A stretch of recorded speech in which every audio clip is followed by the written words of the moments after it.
Good evening and welcome to the December 3rd, 2020 meeting of the Grafton Mass Disability Commission. I'm Roger Trahan, Chair of the Commission, and I call this meeting to order.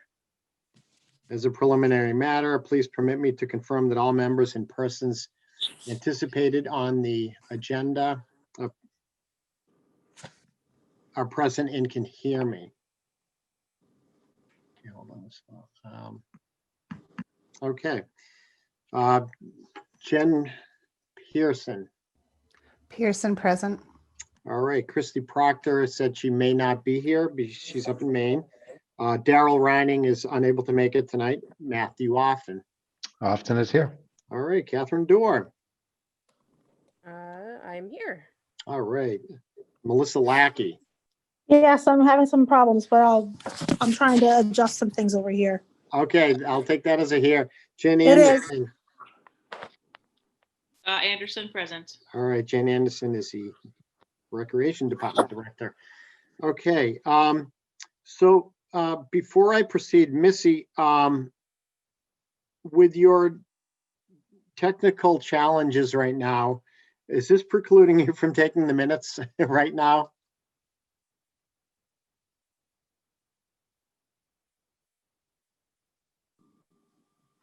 I see. Okay, I see you now. Okay, let me try to rig something up here. All right. So I'm sorry because I broke in and out. Can we just real quick? I called the meeting to order at 6:37. Thank you. And all persons, the folks that were present are Jen Pearson, Matt Often, Mhm. Catherine Dorr, yourself, me, and anticipated speaker Jen Anderson, Rec Department Director.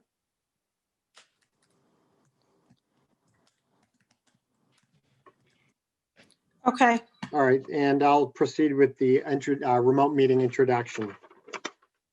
This open meeting of Grafton Disability Commission is being conducted remotely, consistent with Governor Baker's executive order of March 12, 2020, due to the current state of emergency in the Commonwealth due to the outbreak of the COVID-19 virus.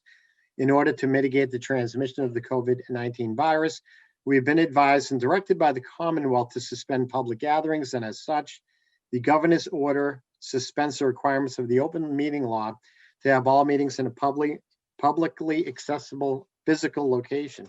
Further, all members of the public bodies are allowed and encouraged to participate remotely. The order, which you can find posted on the town's website at www.grafton-ma.gov, allows public bodies to meet entirely remotely so long as reasonable public access is afforded so that the public can follow along with the deliberations of the meeting. Ensuring public access does not ensure public participation unless such participation is required by law. This meeting will feature public comment. For the meeting, the Grafton Disability Commission is convening by video conference via Zoom, as reflected on our agenda, which is posted on our commission's webpage on the town website, identifying how the public may join. Please note that this meeting is being recorded and that anything you broadcast may be captured by the recording. Regarding meeting materials, all supporting materials that have been provided members of this body are available on the town's website unless otherwise noted. The public is encouraged to follow along using the posted agenda unless I note otherwise. I will step back for a second here and mention that we may be speaking to email documents that I sent to you today, one being Mr. Often's Excel spreadsheet of the ADA transition plan, as well as a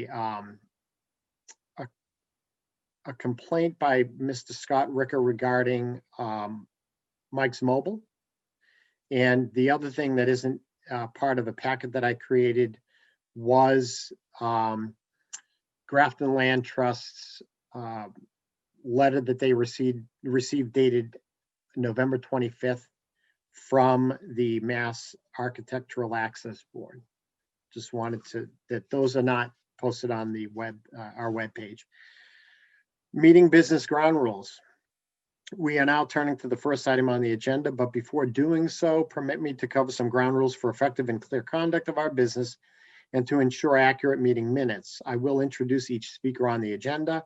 Before we do, after they conclude their remarks, the chair will go down the line of members, inviting each by name to provide any comment, questions, or motions. Please hold until your name is called. I'm a bit relaxed on this. It's not a free-for-all here. So further, please remember to mute your phone or computer when you are not speaking. Please remember to speak clearly and in a way that helps generate accurate minutes. For any response, please wait until the chair yields the floor to you and state your name before speaking. If members wish to engage with other members, please do so through the chair, taking care to identify yourself. And lastly, for items with public comment, after members have spoken, the chair will afford public comment as follows. The chair will first read public comments and questions received in advance of the meeting, followed by real-time board and/or applicant responses. Public comments during the meeting will be conducted through the chat feature in Zoom, and the chair will read real-time comments and questions typed by computer participants in the chat feature, followed by real-time board and applicant responses. Finally, each vote taken in this meeting will be conducted by roll call vote. All right, and that gets us 15 minutes into the meeting. So, Excuse me, Roger. yes, Jen. I just wanted to let you know I haven't received any of the emails. Oh, okay. Same. Okay, so one of the things that I had done, all right, Jen, I was under the impression that you were on the distribution list, okay? And that, but for safe measure, and I didn't do it this time because I was under the impression that you were connected. I had actually been adding your name individually aside from the one that's Grafton Disability, Disability Commission at graftonma.gov. So did you receive then the meeting invite that said planning department, we're using the planning board's link? Did you receive that? I did receive one a few weeks ago before our most recent attempt at a meeting. And All then right. I got a reminder today saying the meeting starts in an hour. So I just used that information. All right. But aside from what I've received, a few weeks ago, that was specifically had my email address added. I haven't received anything that hasn't There may had be me there added may be two separately. lists. I'll look into this, Jen, because there may be two lists going on. One for Zoom participants, and that can change meeting to meeting, and one for the Disability Commission's email distribution list. For you, Missy, I know that I started adding your Gmail account, I think it was, because your Yahoo account, because your Gmail, which is on the distribution list, was full.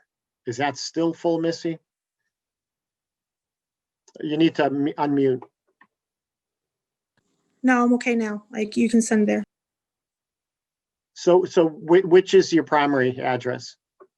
Melissa.m.lackey@gmail.com. All right, so that's the one that was on the distribution list? Yes. All right, so are you all set then regarding getting information? Did you get anything from me today? No. Okay, then I will continue sending it to both, okay? Okay. Until this is cleared up. It may be a capacity issue. Okay. So I will look into both of those. So Catherine and Matt, you've been getting everything okay? Yes, Okay. thank you. All right, so announcements. I just figured, Jen Anderson, thank you for your patience and understanding after our last quote unquote meeting, okay, back on the 19th of November, where you had hopped on board ready to speak, and we ended up by consensus adjourning. So I put you on the first two items under announcements. The first being ADA accessible routes and surfacing in parks and playgrounds. And that reads pursuant to CPA, CPC funding of $210,000 under Article 8 at November 7th, 2020 town meeting. The various parks, Perry Hill Airport, Norcross, Riverview, Ferry Street Park, and Silver Lake renovations have commenced. So I will hand it over to you, Jen Anderson, to please present updates on how things are going regarding progress in those various parks. Things are going very well. They came in lightning speed and were at multiple locations and multiple days. And I'm actually going to be doing a walkthrough, just go up to Monday, walkthrough with the consultant and the contractor. I think the only main hang up right now is the excavation of the path at airport. It's just been too wet there. It's a wet property a little bit in places anyway, but run into some wet spots with the weather, which is a big portion of that walkway. Is a big portion of the project, but the playground is I believe done. I believe the playgrounds are all done. There's some excavation at Norcross that has to be done. They originally thought that main asphalt walkway leading right at the entrance to the park to the concession stand, that they were going to be able to kind of take out that middle section to get the grade to meet the appropriate slope, and that's not the case. They'll be ripping out the entire walkway. And which walkway is that, Jen? It's the main asphalt walkway right from the entrance to the park all the way up to like the concession building and bathrooms. So yeah, I think it's reasonably graded, but then it I guess halfway through it kind of gets a little bit more of a pitch there. It does. But did it miss? It was pretty close, though, huh? But just wasn't. What they, like I said, they thought they were going to be able to take out that middle section to get it adjusted, but they won't. They're going to have to go start from the top of where the cement pad is and regrade that to the entrance. Okay. All right. And so starting with Perry Hill in the order that's on the agenda. So Perry Hill, I'd only been up there a couple of times. That's a neat little tucked in neighborhood there. And let me ask you, Jen, is the basketball court on the lower level, is that part of Perry Hill or is that someone else's property? That's Town of Grafton property. All right. And so I've been. Is that accessible from the playground? No, it's not really accessible from anywhere. There's some pretty steep slopes going down into that. Okay. So we've floated ideas here and there, on what we'd like to see there.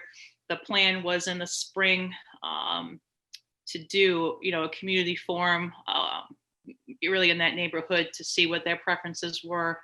My understanding now is that the Affordable Housing Trust is potentially looking at that property and removing that playground and maybe relocating it to what they call Whitney Park, if you're familiar with that. So I think that's a very preliminary idea on that. Could I interrupt you, Jen, for a moment? Mm-hmm. I need to call a point of order. I lost Missy, and she's our clerk taking the minutes. And I'm not seeing her. Is anyone else seeing Missy? Nope. Not right. seeing her. All right,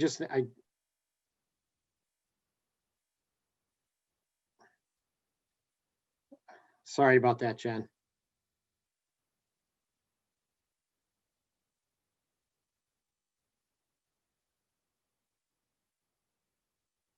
All right, I'm just texting her right now.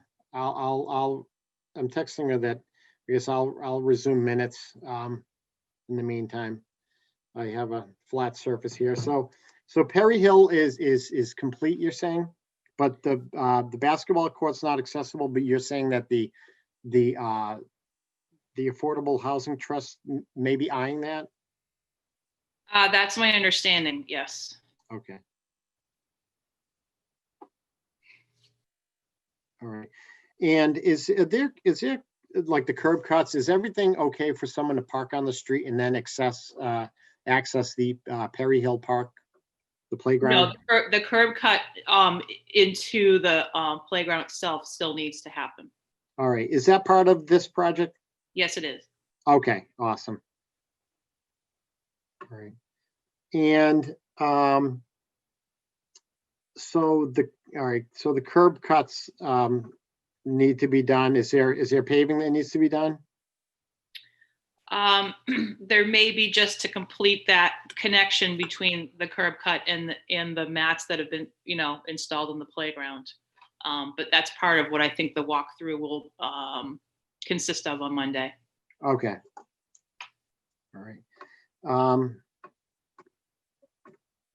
All right, and then, so airport, I know historically it's a pretty squishy piece of land. Is that going to come in within budget as far as, is there fill that needs to make that a more suitable surface for those mats? Or is it just in one area? No, I mean, they're excavating about 6 inches of material for that loop path around the entire park. Okay. All right, so was that the expected or is playground that is- more than they anticipated? The excavation. Yeah, I'm under the assumption they knew what they were anticipating having to excavate. Yeah. so the playground is complete. Yes. Okay, I think we have a couple mats to get that we need to add to get to the benches and the picnic table, but to the playground equipment is complete. okay, awesome. And then you said on Norcross, all right, so on Norcross, the mid walkway grade needs to be flattened out. Yeah, they'll be ripping that up and redoing it. Okay. Was that unexpected or was that part of the budget? Unexpected, but only about $3,000 more. So I guess a couple weeks ago now, we submitted a change order, which was actually a reduction in the cost of the plan. I remember that, yeah.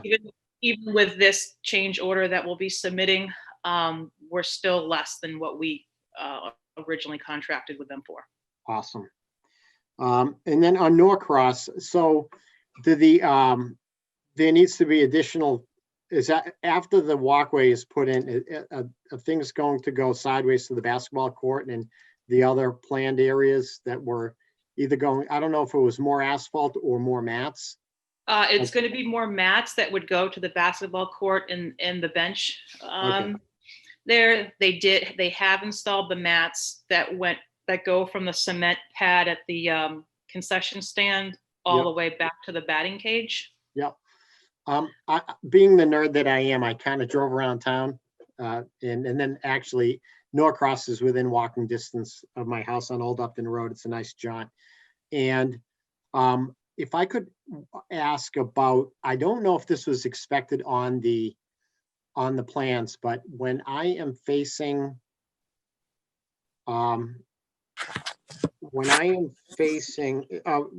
Missy Lack, are you back in? Yep. All right, I'm wondering if after this meeting, we could, I will on announcements A on the ADA accessible routes that Jenny Anderson is going through. I'll complete those if you don't mind. And then you can resume as of Part B, Grafton celebrates the holidays. And that way we're not in the middle of an action item, not an action item, but an agenda item. Do you mind that?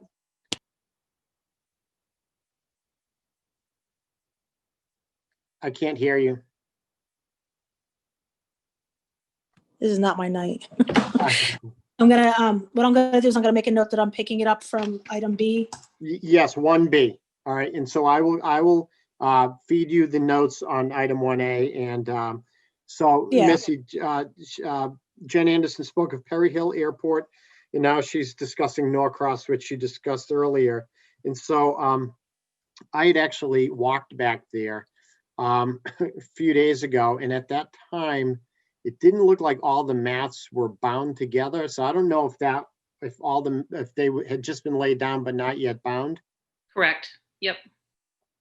Awesome. And then the other thing is that once you actually get to the batting cage, it becomes a bridge to nowhere where you can only be an observer. So because it jumps up about a foot. So no one with a mobility issue, not no one, but certain folks with a mobility issue, including those in a wheelchair, couldn't actually access the inside of that cage. And I don't know, regardless whether it also has to do with the width of the door, the cage. There's a width issue there. Yep. All right, so notwithstanding, so even if there was not a grade issue, the width of the cage needs to be addressed. I believe that's in the transition plan. Yeah. Okay. Was that discussed as part of the project? And so this project was basically the access routes, but then this particular piece of equipment is an outlier as far as you can only access to the point that you're an observer unless you actually were going to throw the ball. There's like a pitching mound, a practice Right. pitching. Yeah, I haven't seen the completion of that, and Okay. Again, definitely what will be visited on Monday. Okay. We have been making a few things along the way, like at Ferry, it wasn't wide enough between the backstop and the fence opening for the mats we laid to get to the basketball court, so that has been adjusted. And same with Riverview. There was an extra piece of fence at Riverview near the entrance to that field, so that was removed. So we've been Well, definitely I'm making gonna- those things I'm gonna, along the way. So I'll have to look at where this stands with them.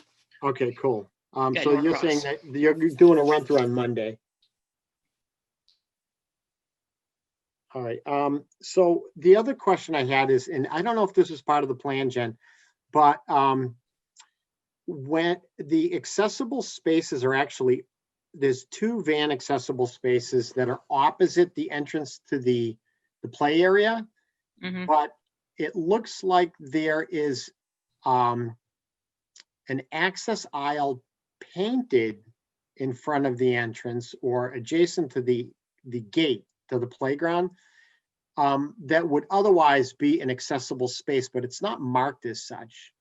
Was there ever, are you familiar whether there was ever something there and it either got hit and knocked down? Because it looks like there was every intention that to create an accessible space on the same side and adjacent to the fence, the entrance to the playground at Norcross. I'm not familiar with that. I mean, I know that the spots that existed across the way weren't marked correctly. So Highway did restripe those spots. Mhm. But I'm not familiar with any previous, setup like in front of the playground. What leeway do you have? I know town meeting voted for access routes, but what leeway do you have regarding change orders and putting in something that would reasonably be attached to the project, such as it looks like the access aisle is maybe properly striped. I'm not positive, but it looks to be the perfect place for an accessible space adjacent to the gate. Is that something you could at least look at? Yeah, I think we can look in that. We obviously hoping to come in under budget, and there'll Right. only be some wiggle room. And it's still meeting the overall goal, of the project. So whether that's just a run by CPC, Right. as well. Because I know, and it may be considered routine maintenance. That can be a sketchy one. But if it's Right. striping, I mean, the DPW, it's a lot of that has been part of the in-kind work that's been done. So Okay. All right. And then, all right. So Riverview. So you're saying that Riverview is a house of mats and everything going on Riverview. good. They laid asphalt and striped parking spots on the field side. And we have mats running along the fence to the middle of the field. I'm working on getting an actual gate there, so they can enter the field from that point. And the mats are laid at Riverview, but I've been told by the consultant there's actually too much mulch in some of the areas around the benches and such. So you're, sitting there with your knees up to your face or whatever. So some work that still has to be done there. I went down there and it looked like I'll say tongue in cheek that, when you invitingly look at a pile of leaves as a kid, it was a big amount of mulch. Yeah, that was one of So- the biggest that, they had said 200 yards of mulch there. There was a lot to be done there. And the contractor who installed it said, I don't know how many truckloads they came, but it was a heck of a lot more than 200 yards. So he Okay. put in more than 200 yards and we still have the mound there that you see. Can So, that be transferred to other areas? yeah, and we, because of what we're doing, aren't going to need the same mulch level from year to year that we do, but was going to reach out to places like Nelson Park and such, who don't really have the funds to do that at their playground, Right. and see if we can put some over there. And what about I know this wasn't part of it, but it's less than ideal. It's kind of a minefield down there.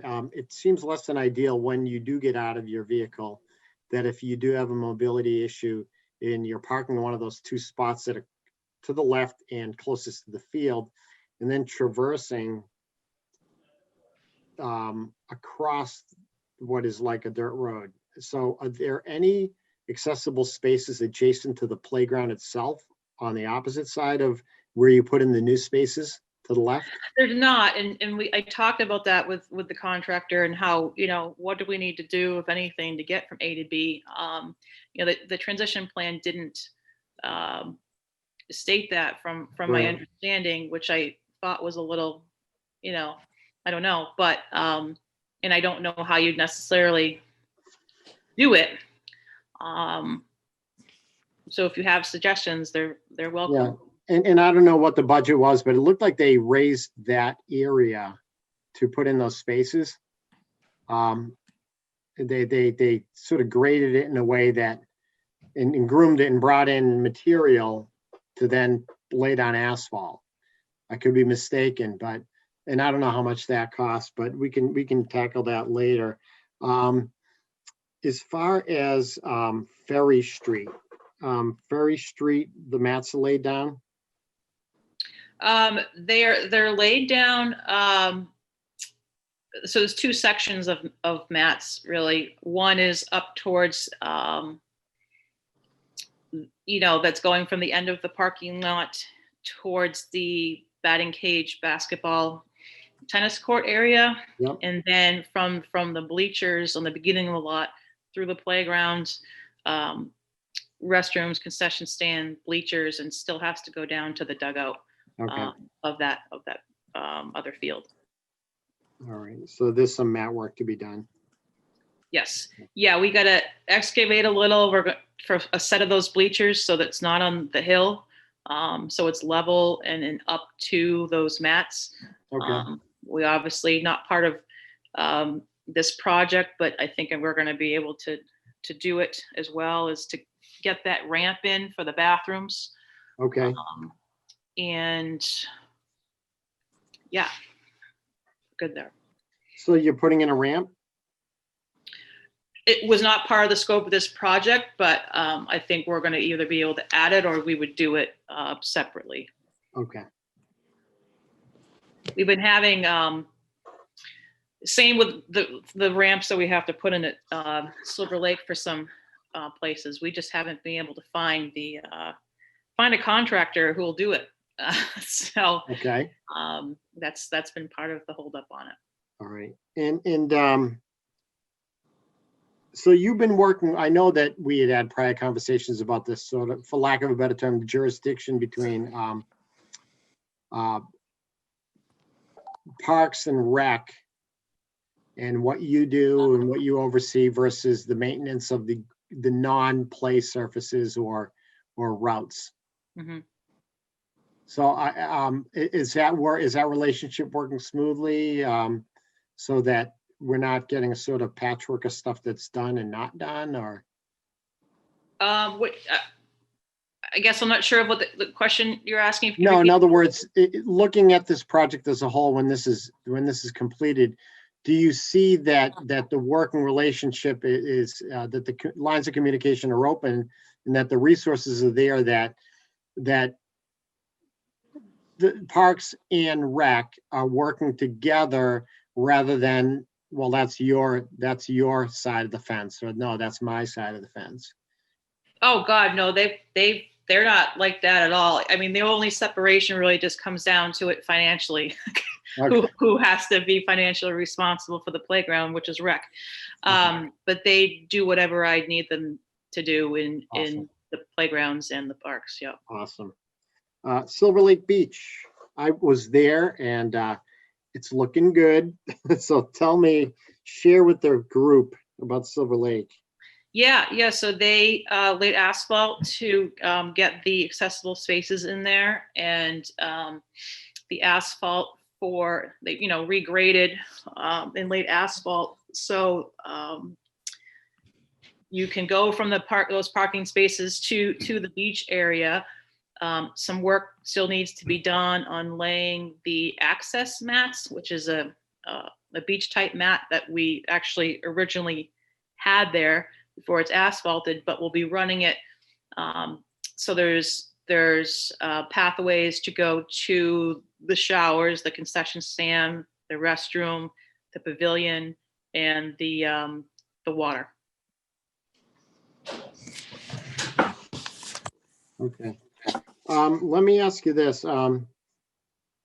So that's going to go to the water's edge? The matting is, yes. Okay, awesome. As far as the matting is concerned, the company that's laying these mats down, what is it called? Is it Childscapes, or what's the? Well, Childscape is the contractor, and they're having, subs, then subbing out different portions under there. Okay. I have a question about the mats, all right? And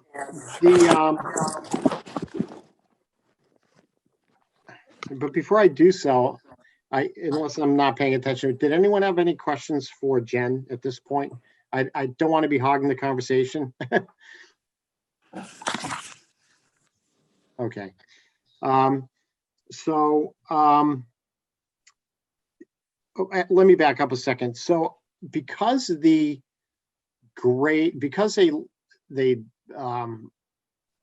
soil or some surfacing was laid down to create the accessible spaces, and they raised it a certain height, the accessible signage behind it is now like a foot lower, and from where you actually pull in, it looks like it's 3 feet off the ground instead of. No, the signs are going to be reinstalled at Silver Lake. Oh, okay, cool. All right. Yeah. All right.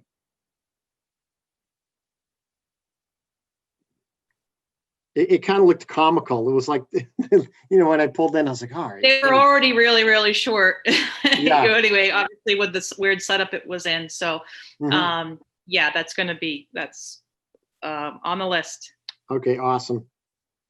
The matting itself, okay, when I was walking by there, the surface area of my shoe would certainly not get caught up in anything. But as I was looking down there, and anecdotally speaking, it looked like the circles that make up the entirety of the matting seemed to be reasonably large. And I don't know objectively how many millimeters to centimeters those have to be less than, but it seemed that they could have been very close to the circumference of the bottom of a cane or a walker. And so what came to mind was, although these mats may be considered ADA accessible, we also are mindful of the sometimes stricter MAAB, Mass Architectural Access Board. Yeah, and I rules. don't want to cut you off, Roger, but they are 521 Mass CMR compliant and Okay. AAB approved. Okay, so they are AB. Okay, all right. So, yeah, and I can direct you to where that Oh, awesome. All right. is too, if you'd like. All right, and the reason I ask is that that even though, you know, we've been involved in this and in helping this process along, I also do sometimes play devil's advocate as a sort of hypothetical observer to say, okay, if I came across this, would this be a concern? And so you're saying that these are AAB approved, and there is a document that you can send to either me or the Yeah, commission? and that was a big thing for when that did happen, and having rec departments know that, because it became a more financially accessible option, you know, Right. for people to retro their playgrounds. Right, And you know, a much quicker way than doing a port in place, and obviously a cheaper way of doing it with the same long-term, you know, results. all right. So it was a exciting, you know, a breakthrough in the rec world. Okay. Oh, yeah, I'm sure. I'm not saying that it isn't. I'm sure it is, has opened up a lot to a lot of people. Just seemed like from a casual observer standpoint, the circumference just seemed too. No, I do see what you're saying. Yeah, yeah. it just seemed like they were large enough that they could pose a catch type of situation. Not necessarily something that would necessarily get stuck in them, but as people in a walker or something are laying down well, I know everyone uses tennis balls these days, and you know, but laying down a walker and pacing that those could you know, pose an issue. But if you could just pass along that AAB document, that would be great, because I'm sure it Okay. as people start paying attention to these things, these questions will come up. And so did you contact MAAB, or did Bob Berger on your behalf? No, that's information that we as recreation directors learn through our state association, the, you know, vendor of this product, you know, legislation. We have a legislative committee, you know, that informs us of those sorts of things. So. Okay. All right. And all right, awesome. Does anyone have any questions? I have a comment more than a question Sure, regarding, Melissa. so when we have something that is functionally like compliant, right? But we're not sure how in practice it's going to work. How do we address that to make sure that it's working functionally in practice? Like, do we invite the community to request accessibility if it's not? How do we address if something is technically within compliance, but we're still having problems with people being able to access something? Does that make sense? Kind of. Like, if it seems like you could catch your shoe on something, or you're not sure, like perhaps something, you know, we could proactively review something and change something. Bob Berger, who's our building department director, is also the ADA compliance officer in town. So he I'm sure does walk-arounds. And just so you guys know too, if you've seen some of the pictures that were in the CPC application, or I can send you some, they will, you know, once everything gets settled, be more flush to the material. When you see these in the grass mat format, the idea is that the grass grows through, and eventually they're not going to be as visible, I guess, to an extent. You know, you'll know the pathway is there, but it's going to be a more blended surface. Do those need, do you plan on separate signage?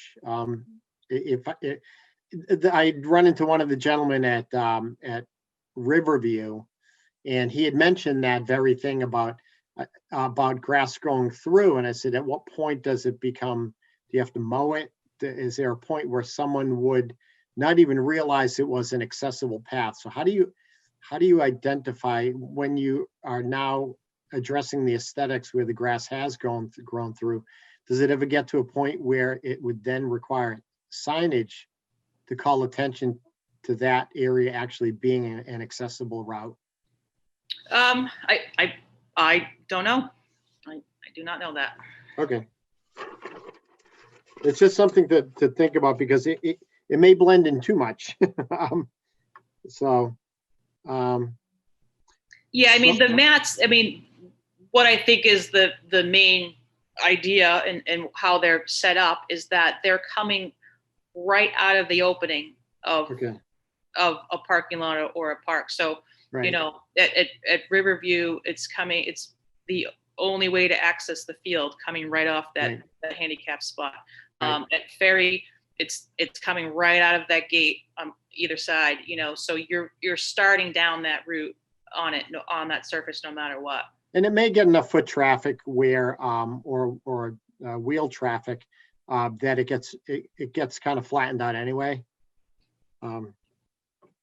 So, all right, that's awesome. And The accessibility rating on that product require the flushing up in order to have that rating, or is it in and of itself accessible by its material as is? I'd have to confirm that. Okay, it's just like, I don't know if like a specific, you know what I mean? Like Mhm. if it by itself, if it's compliant or if it under a specific condition. Sure. okay. All right, does anyone else have any questions on announcements 1A, update on the surfacing of parks and playgrounds? All right. I had one more question, Jen. I don't know the exact regs with respect to whether the surfacing, the mats need to actually go only to the entrance of a piece of equipment, or do they have to go around the circumference? For instance, Riverview goes to the beginning of one piece, but then that slide area at the far end, there's nothing that goes around there. Now, if someone is accessing it, they may not be able to get up to the top of the slide anyway, to then be able to go down and then need the mat to then traverse back to the beginning of the piece of equipment. But it was my understanding that there was certain circumference or perimeter regs regarding mats needing to go around the perimeter of an entire piece of equipment, not just the entrance to it. I don't think it's the entire, but there are portions that, you know, and that I think this part of, you know, this walkthrough and what the final steps of the installation process that still need to occur. So the person who's signing off on this, is it Mr. Berger? I'm not aware of what would have to happen with that. Okay, I don't know. all right.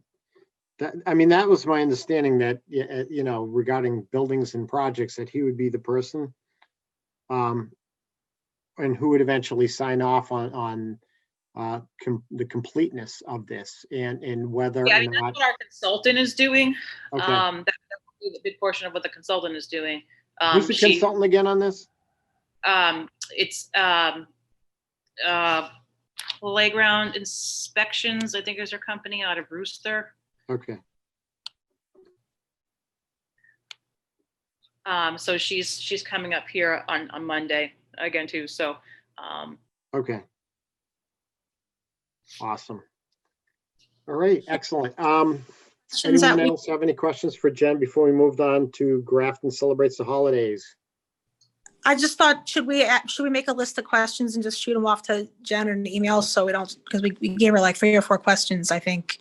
Yeah, I mean, And, do you mind being on the receiving end of some questions, Jen Anderson? no, I mean, I have you want the AAB approval of the mats, and if there's a specific condition that they're under. Was there? Just to make it easier for you to because we asked you we made several asks just to Okay. be able to look back at it for your convenience. All right. I just want to make sure that, number one, that Jen is not getting inundated, with things. And number two, that we don't end up inadvertently getting into serial conversations with each other. Okay. We need to just be mindful of the open meeting law. And so, I mean, I think under the strict confines of just rattling off some quick questions. I mean, is everyone in agreement that that's sort of within the bounds of things? And would Jen Anderson mind being on the receiving end of just clarifying questions? It would have to have been asked here in this meeting in order for, I feel like in order to be included in that. So, I mean, I think the questions had to do with the MAAB rating, Right. the regs on the perimeter. Okay. Missy, you asked about the accessibility rating, whether they were accessible at the outset, or did they need to meet a specific condition? And that had to do with the grass and the landscape around it. And then the other issues in the walkthrough regarding signage and other issues, including gate widths and things like that. I mean, if there are any other questions,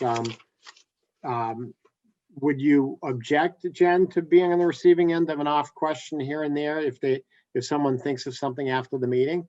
Nope. I'm assuming that's what your mission is. Yeah. Purpose of your role. So As long as we're not in any arranged fashion or serial fashion, working as a quorum at any point outside of a posted meeting. And so maybe I'm hyper technical about that, but I've seen these things be problematic at times. So I was thinking more in terms of just what we just asked right there, making a list of those questions and Oh. emailing them to her for reference point, because Okay. so we don't inundate her with okay. things All right. that then get lost, not All right.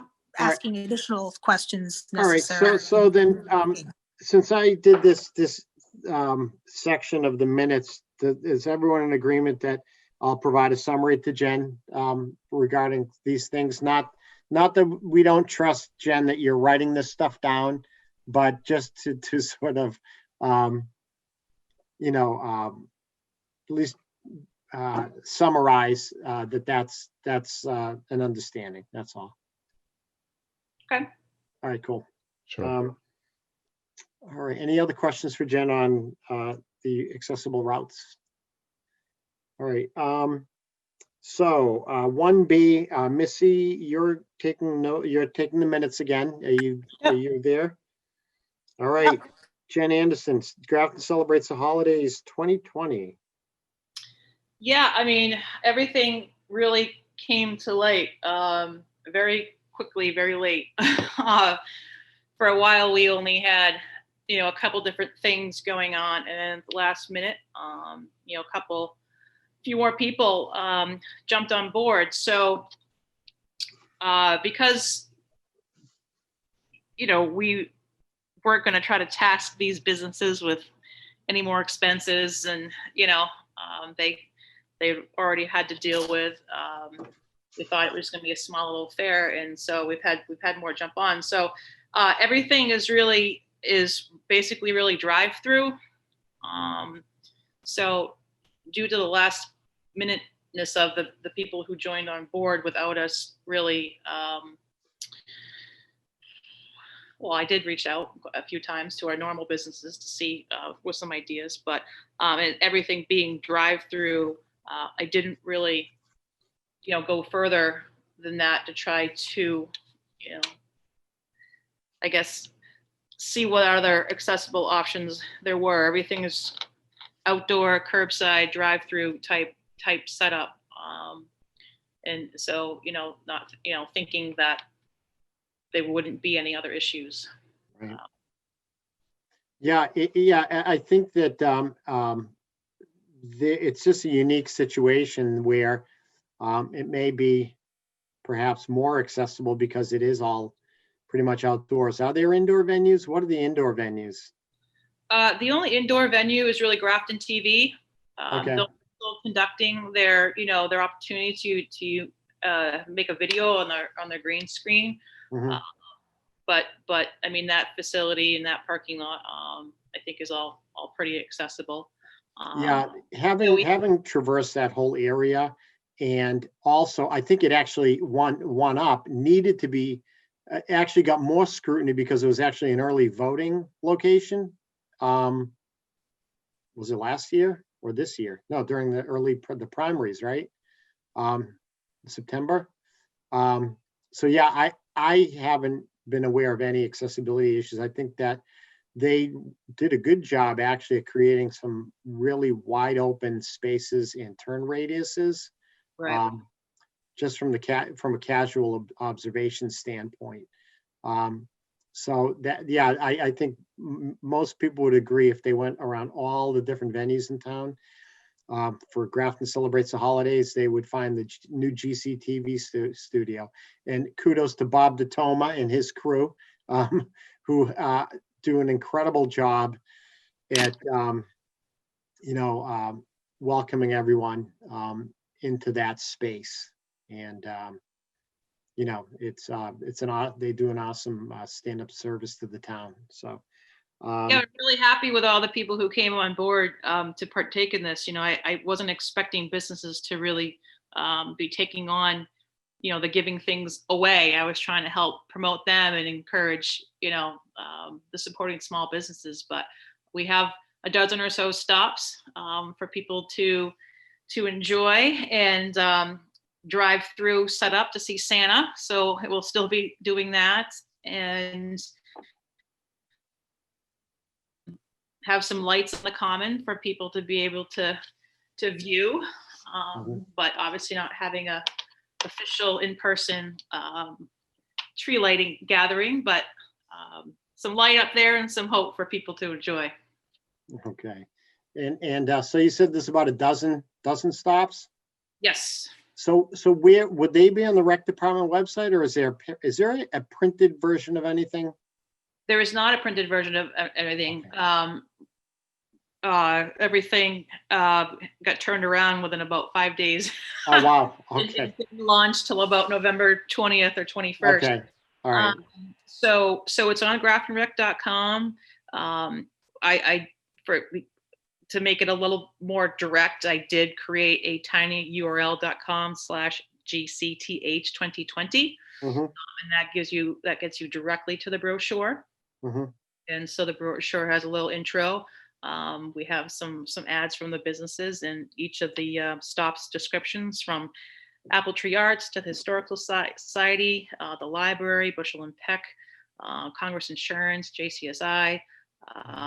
So there's so quite a few things happening that day. All right. Awesome. What I'm going to do is, and I will offer a courtesy if anyone doesn't object, even though we had passed over the 1A. I mean, we've everyone didn't have any further questions on the 1A. I know that Scott Ricker and I from Reliabilities had a productive discussion today and recently about the issues of parks and mats and MAAB. I'll see if under the Q&A or under the chat feature, Scott wishes to, if Scott has any comments or questions for you, Jen, regarding any access issues. So I'm not seeing Scott having put, any comments regarding any chats or Q&A. All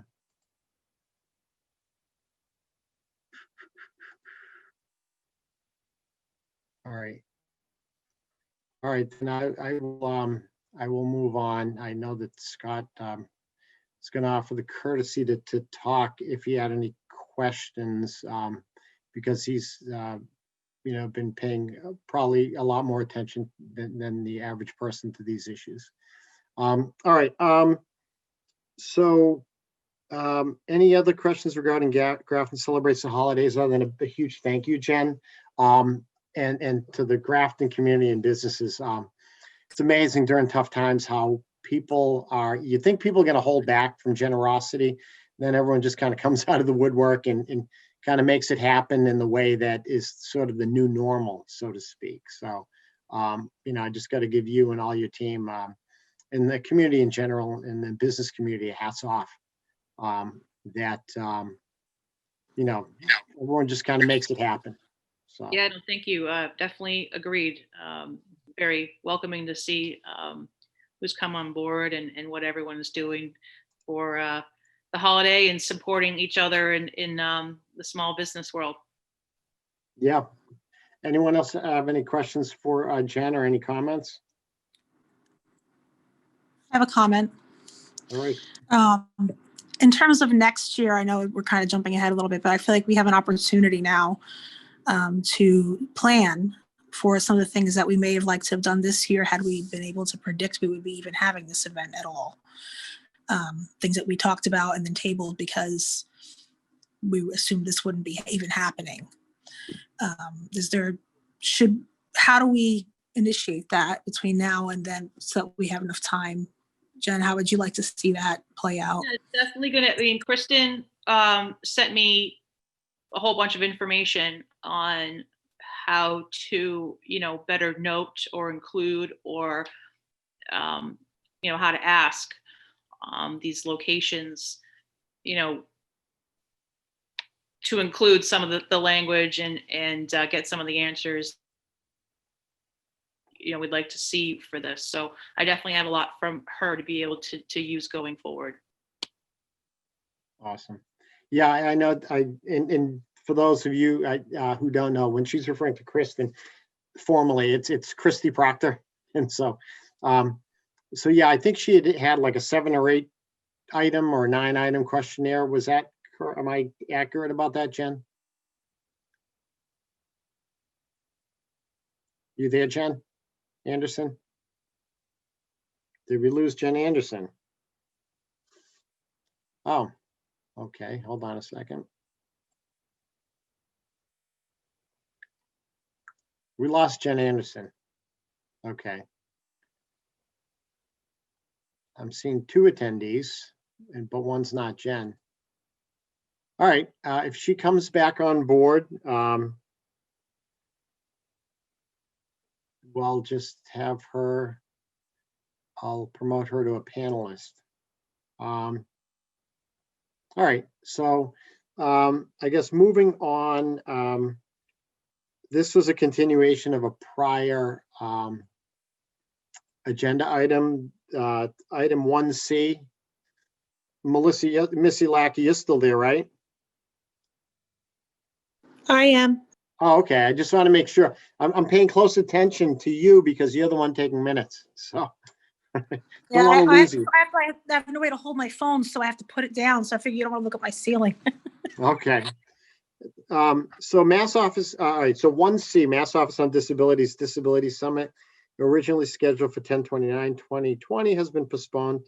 And maybe this is an overstatement and will soon be rescheduled, but I had initially signed on to that. And I know Jen Pearson, you had too. And I haven't heard anything as far as email alerts or whatnot. So maybe with December being a holiday month for many people, that it may be, I wouldn't be surprised if it got pushed to January, but know that, Jen, I know that you had been intent on attending, and I have been in the throes of a zany work period that will be hopefully ending soon. So I would, if it's in January, I will likely attend as well. I really don't want to miss this. And so, I'm looking forward to it. Jen, had you gone to it last year? I haven't had the opportunity. Of course, I didn't even know I really even had a disability last year. So it's all been pretty fresh and new. But considering what their focus was going to be this year, I think it was very prescient and really, really important. And I think part of the delay, I've received 2 email updates, both of which say we are hoping to reschedule soon. Please check back, but Okay. no actual date. So I think a lot of it's coming down to what the actual issues are that made them need to postpone. Okay. But I will definitely send an email out to let you guys know when Yeah. we have an actual date scheduled. So, Right. if we can both attend, so much the better. That's awesome. Yeah, I was looking forward to it. And when I initially thought it was going to be on the 29th, I was in the middle of some work deadlines and I was just like, darn, I can't attend. But now I'm actually excited that I may be able to attend. So, but if not, the ball's in your court to update the committee.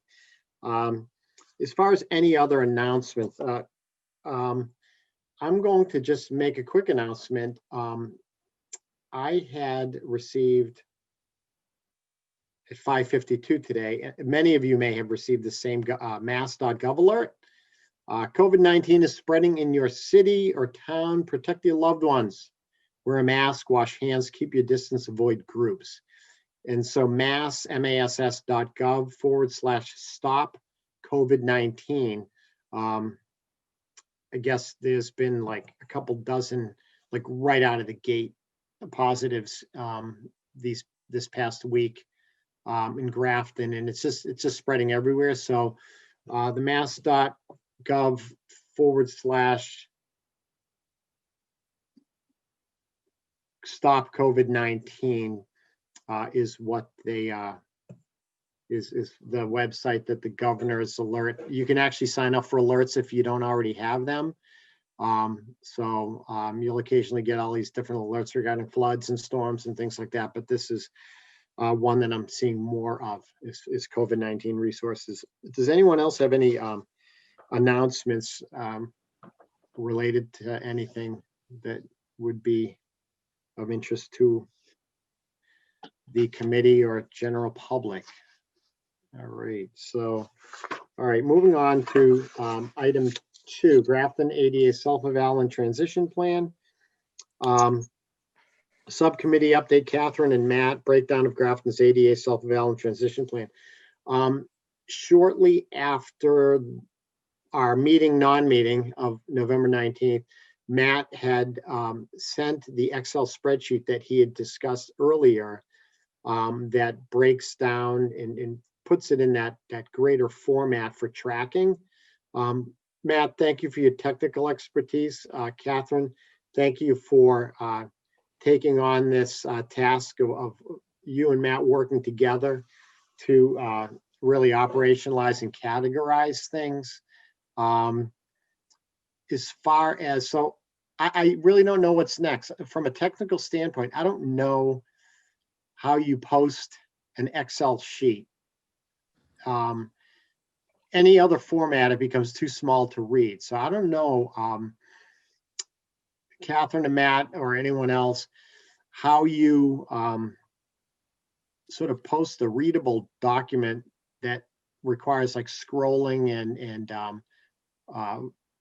horizontal, left to right, to really see all the columns and make sure they're big enough. Not only for our own digestion, but for the public as well, to see what progress is being made. Some of us haven't received this, though. I'm wondering if we should move this to the next agenda because we've not had an opportunity to view it. I actually haven't looked at, this is more of a format. This is not new information. It's, Matt, are you there, Missy? Would you like me to just Share bring it? it up? Yeah, I if you can could bring it up on screen quickly Yeah. so that everybody can take a look at it. Yeah, Happy to do that. We can also talk about it in the next meeting because Yeah. there may be, Mhm. I just need to find it. Hang on a second. Yeah, it would help me to look at it now, but also to take some time with it to be able to be prepared to discuss it. Yeah, Mhm. absolutely. yeah. And for me personally, I wasn't enter in the conversation to really dig into the items other than right now, all the progress that is being made on the fields and playgrounds. So, Sometimes when I- you see something though, in a format that looks more presentable, it'll help to facilitate a more meaningful conversation about some of the Right, things that are going around about. So I do think, at least discussing it tonight, I would say that we should revisit it again at our next. well, Meeting. let me ask you this, Missy, as a sort of rebuttal, non-rebuttal. I would like to invite Matt to at least show us what the format looks like, even if we're Oh, not yeah.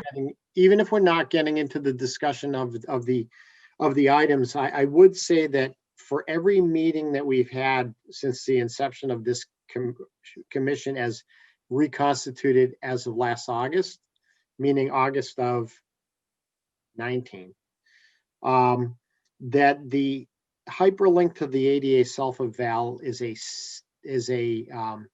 recurring item. And so Matt, having put it in an Excel format, it's not new information. It's on the agenda. So it's not, I mean, Matt, there's nothing that is in the Excel spreadsheet that's not in the self-eval, correct? No, it's a direct cut and paste. Right.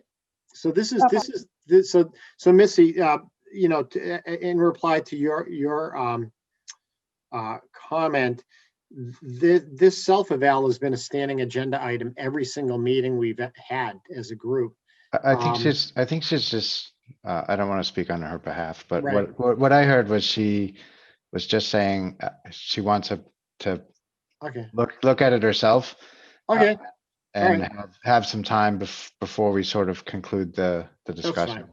I'm cool with that. I don't want to sound like I'm And being Roger, Yeah, if and I'll actually finish what we'll speak to that, is that, yes, it has been on our agenda, but I think that there was a reason why we asked for it to be broken down. right.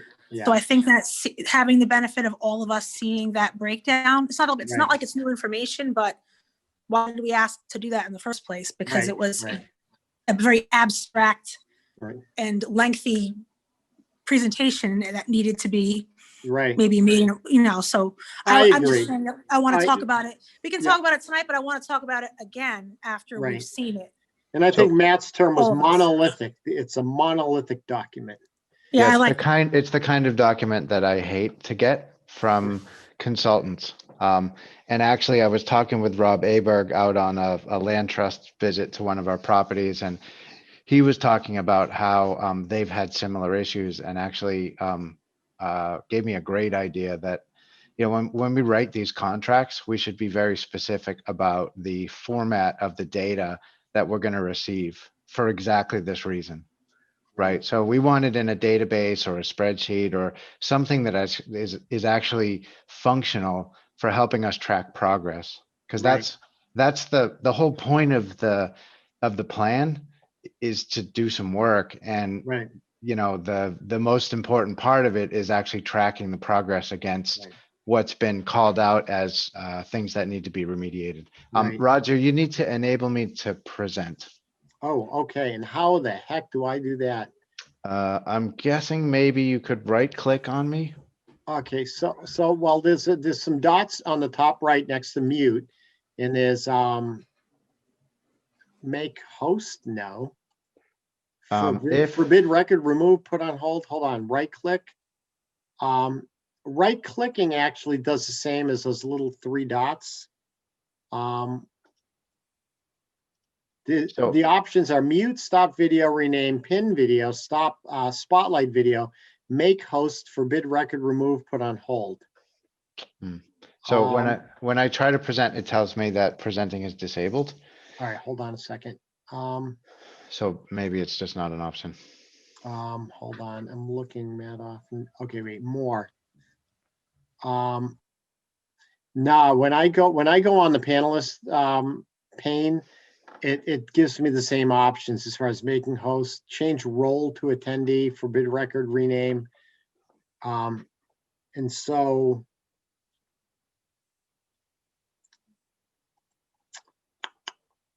Roger, yes, Jen Anderson posted a comment. She is back and she wants to know if you're all set. Hold on a second. Jen, Hi. all right, I'm all set. I think I was at the end of my comments and I was going to invite any final comments regarding that. What are the hours of Grafton Celebrates the Holidays? I'd have to, normally it's like 12 to 4, and that's not the case this year. I Okay. think some stops are starting at 10, Okay, and we'll be ending at 4. no Santa on the common. There's no tree lighting at the common, correct? There is no tree lighting, but we do have lights for viewing Yeah. in All general. right, and just then not a- yeah. Santa is driving around town at some point, but that's a separate. Well, we're doing a drive-through at the high school from 1 to 3 on Sunday, so people will be able to see him on the fire truck, in one spot and drive through. But the fire department, the following week, it just got bumped to the following weekend, will be driving with him on a truck around town. All right. Let me ask you this. I don't know, sometimes people do it on other people's behalf, but are you part of like the various Grafton Facebook groups and things like that? Well, we have a recreation Facebook Right. page, but we can't post to those pages in that format. Okay. And I have not, The only reason I'm asking is some of these groups have 3,000 and 4,000 people. And so maybe any one of us could just kind of take the link and throw it on there and say, hey, by the way, Santa's going to be at the high school or. Yeah, I mean, please share there's the post on the rec page, the town Facebook pages have been shared. Okay. Our recreation commissioners will usually share from their personal pages to those groups as well. But yeah, the more sharing, the better. Okay. All right. So, awesome. Yeah. Anyone else have any questions for Jen Anderson? Just that maybe Jay can send something through the school email or alerts about it, like an update. So who would do Yep. that? Somebody would email Dr. Cummings perhaps, or Yeah, we've typically done Laura. that, and that, because this was so late and I've hesitated to task them with any more, I kind of didn't, wasn't on my radar this year. So I appreciate the reminder. I don't know if they'll be able to get it out in this weekly's email, but we can certainly try. Okay. Yeah, because it is Thursday and then this is on Sunday. Okay. All right. Anyone else have any comments for Jen? All right. Thank you, Jen. Thanks for coming. Thanks All for right, coming, thank you, Jen. guys. So Missy, if you could just go back and capture that little blurb under one. I got it. Yeah, you're awesome. All right, so I will. I'm the paper jungle guy, and I have my asterisks. So I'm just thinking out loud here as far as to get Jen Pearson and Missy all email access, but in doing so, to email each of you the Excel spreadsheet. And Roger, I had brought up, I believe it was in the October meeting, the idea of a shared Google Drive that might provide an avenue for issues like this, where if there's challenges with email access, or as in the case where you said wanting the public to be able to access this spreadsheet, Okay. to be able to kind of monitor changes themselves, we could have a shared portion of the folder where they should be able to look at under view permissions only the spreadsheet without being able to have access to change it. Okay. What I'm looking forward to is, and I don't want to get too much into this because it's really, it may be actually new business, but along those lines, Jen, the assistant town administrator position as we know it is being eliminated in lieu of a position that's grant writer / communications director. And I'm excited that for all the possibilities that exist to really ramp up these types of accessibility issues and formatting issues and getting information out there, that hopefully the person who's selected in this position is an accessibility techie, okay?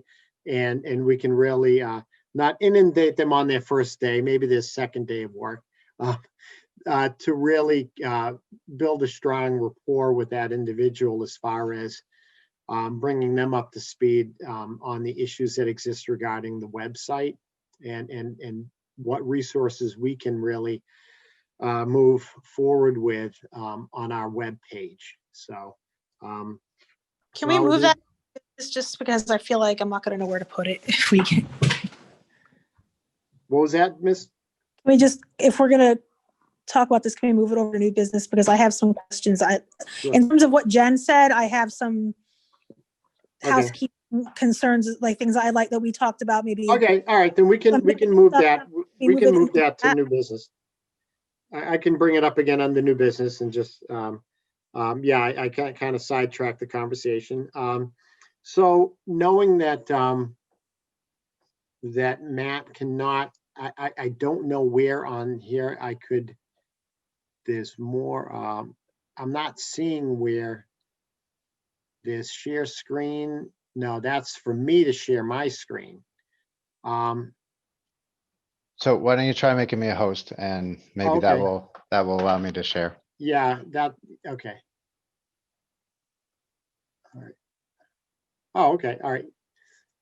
I didn't know Okay. that would do that. Okay, All right, so I'll pass it back to you when I'm, all right, let awesome. me see if I can now share my screen. Okay, So at looks least like you I can can, share the format of what this thing looks like. all right. So just let me know if and when you can see that. Okay, it's tiny. Yeah, I can see it too, tiny. Okay, Hang on a second. oh yeah, okay. Better? Yeah, a lot better. Okay. All right. So I want to apologize to Catherine. We didn't actually have a chance to get together on this. Our schedules just didn't work. And I had some time one day, so I just sat down and did it. But there's still a lot of work that needs to be done in terms of, now we've got this, this is by no means done. So you can all take a look at it individually, but Okay. somebody's going to need to actually do the tracking. And so that's something that needs to be discussed. We have a spreadsheet now, but we need an actual process for tracking progress against the items that have been identified and are on this list. That's a whole separate thing. So while I think this is useful, it's only going to be useful if we have actually wrap a process around it to be able to do that tracking and then some type of reporting.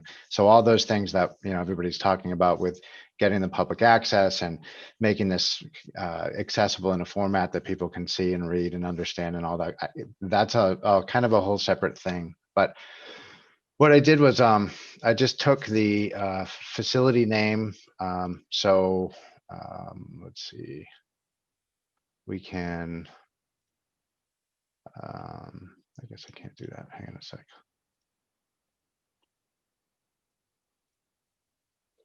So we have all the fire stations, historical commission. So it's basically everything except for the playgrounds. So I kind of stayed away from that, understanding that Jen Anderson was going to be managing that part of it. At some point, we'll have to discuss Nelson Park. So that's Nelson Park is not on here, but I took everything else and just moved it into the spreadsheet. And Brook Meadow too, yeah. Yep. So yeah, the type and place of obstacle, again, these are sort of general categories. I just put those in. And some of this stuff is done already, the description of the issue. And then our options, and then the state. So is it, in progress, not started or completed? So this will be, presumably our mechanism to actually track when these things are done. And we don't have to look at them anymore. And we want to report them back to whoever we want to report on. who the owner is. This isn't completed for everything yet because I don't know necessarily who's actually going to own everything. So this is something that will be up for discussion. And then I took the priority, feasibility, and timeframe directly from the report. So on the If time frame, priority, and feasibility, Matt, if you could do the drop down, so this is 1, 2, and 3, correct? Yeah, it's 1, 2, 3, yeah. all right. So I can make those a what are called validated fields so that you can only put 1, 2, and 3 in there. Okay, So I'm happy to do that. Where the, so there were a lot of items in the, and this is kind of where the trouble ran into with moving this from a Word document into a spreadsheet. What I did though, as just a kind of a rule, if any of the items that were identified in a particular area of the document had different priority, feasibility, timeframes, or significantly distinct costs, I broke those out into their individual rows. okay, Right, because what I didn't want to do is have, because there were areas where you had things that were high priority and low priority in the same kind of area. And so in order for us to be able to prioritize and understand what the rough costs are for getting each of the things done, I broke those up into individual rows where that occurred. Anything that's less than $1,000, I just put less than $1,000.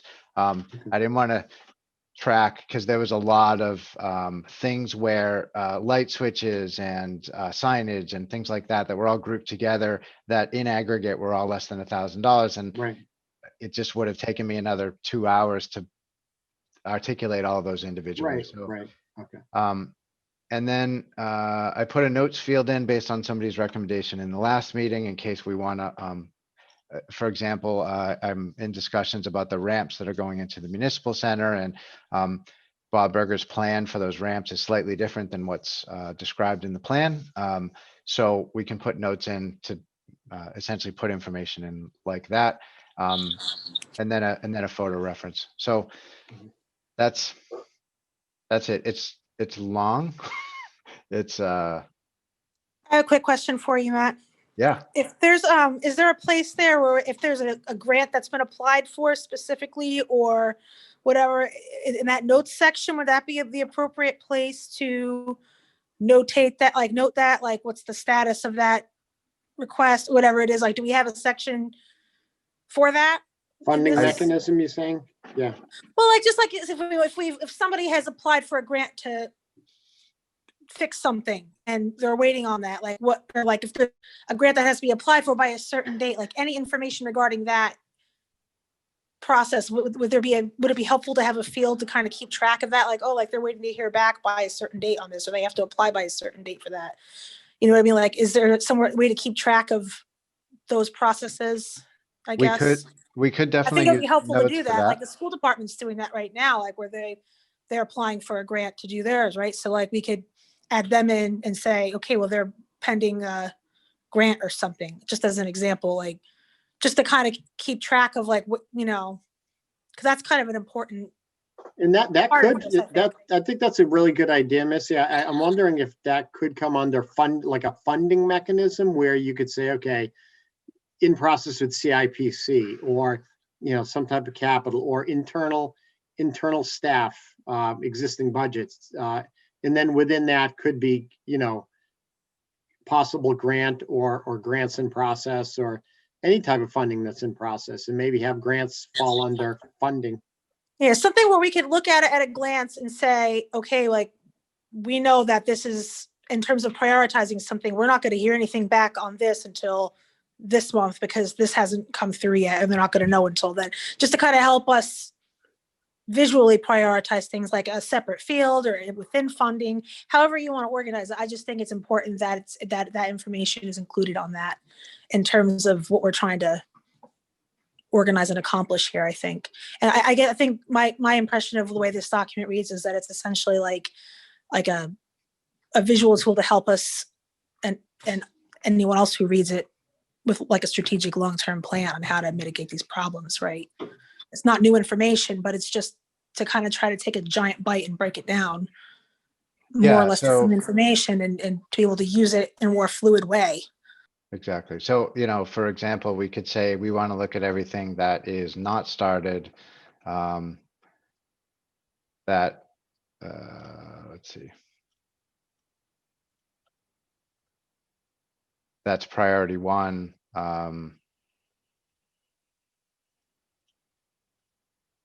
And the time frame is immediate.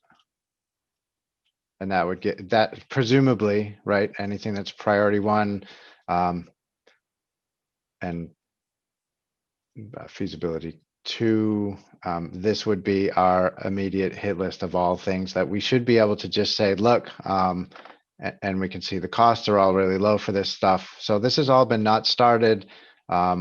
It's high priority items, so it just gives us a way to slice and dice the data to help us prioritize engaging with the various stakeholders to get the work done.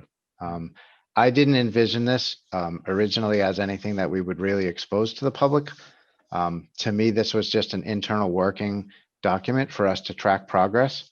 Because I didn't see any other way to track progress against a Word document or the PDF. So yeah. Rather than So- break things down by department, the way that I like the way that you have it laid out where it's department priority feasibility, maybe we could discuss those subheadings rather than specific departments. Yeah. Like we can kind of Absolutely. like toggle back and forth between things a little more readily using this document than picking a department and digging into like all of the facets of this at one time for that specific. So in terms of breaking down like who owns what and how that's structured, this might help. This might change that. the And way we that it's- don't need like 10 department heads within the same building having their own discussions with us and us with them, that it could all just fall under the municipal center. And I know that Christy Proctor had mentioned, among other folks within the commission, that was once people are back in that building, that is a heavily used building. And we don't need to necessarily segregate all the department heads as being separate stakeholders to this single building, and that I think that Christy and others, I think it was you, Jen, and Christy, or you and Daryl were going to sit down or arrange a meeting with Carter Terenzini, our interim town administrator, our temporary town administrator. Yeah, that was Christy and I. We did reach out, but at the point we had a brief email Yeah, exchange with him trying to set something up. It was right before he had been reappointed for another 3 months right. by the select board. And he didn't want to really kind of step on the toes of anything, depending upon where the search was for the new town administrator. So. And so that's not a new hire, Matt. If you could just step in and I think it was in your meeting with the select board on Tuesday. What is the time frame for a new hire? In other words, I don't want to just put the brakes on all of these things just because we're without a permanent town administrator. What's the time frame, Matt, that you guys discussed? For bringing a new TA on, Yeah. early March. Okay. So and look, there's a lot of work that's ongoing. So they're doing the Right. ramps. Right. Bob Berger's put in some requests to CIPC to do counters in the municipal center. Okay. We have all the stuff going on the playgrounds, so there's a Right. ton of work going on. I'm also, I have a meeting with Bob Berger coming up to just talk about this document and some of the other things as well. So I'm hoping that we can just, so I'm just kind of moving forward with the municipal center as much as I can. Okay. When is just that meeting with Bob? It's not set up yet. We've been trading emails and he's pointing me to his admin to set that up. Awesome. Yeah, because I wanted to just make sure that the basically the ramps that are being put in are compliant with the actual self-evaluation plan. Right. So, All right. Okay. Anyone else have any questions for Matt or Catherine? Jen Pearson? I just wanted to say, I agree with Melissa's suggestion on having a column. Even if it's something very generic where you have a similar drop-down menu with the defined fields on funding types or sources, whether or not we know it's secured yet, whether or not it's something that still needs to be looked towards. And then just like my suggestion, add the notes field. This would come down the line when we're sorting out the process of keeping up on the document.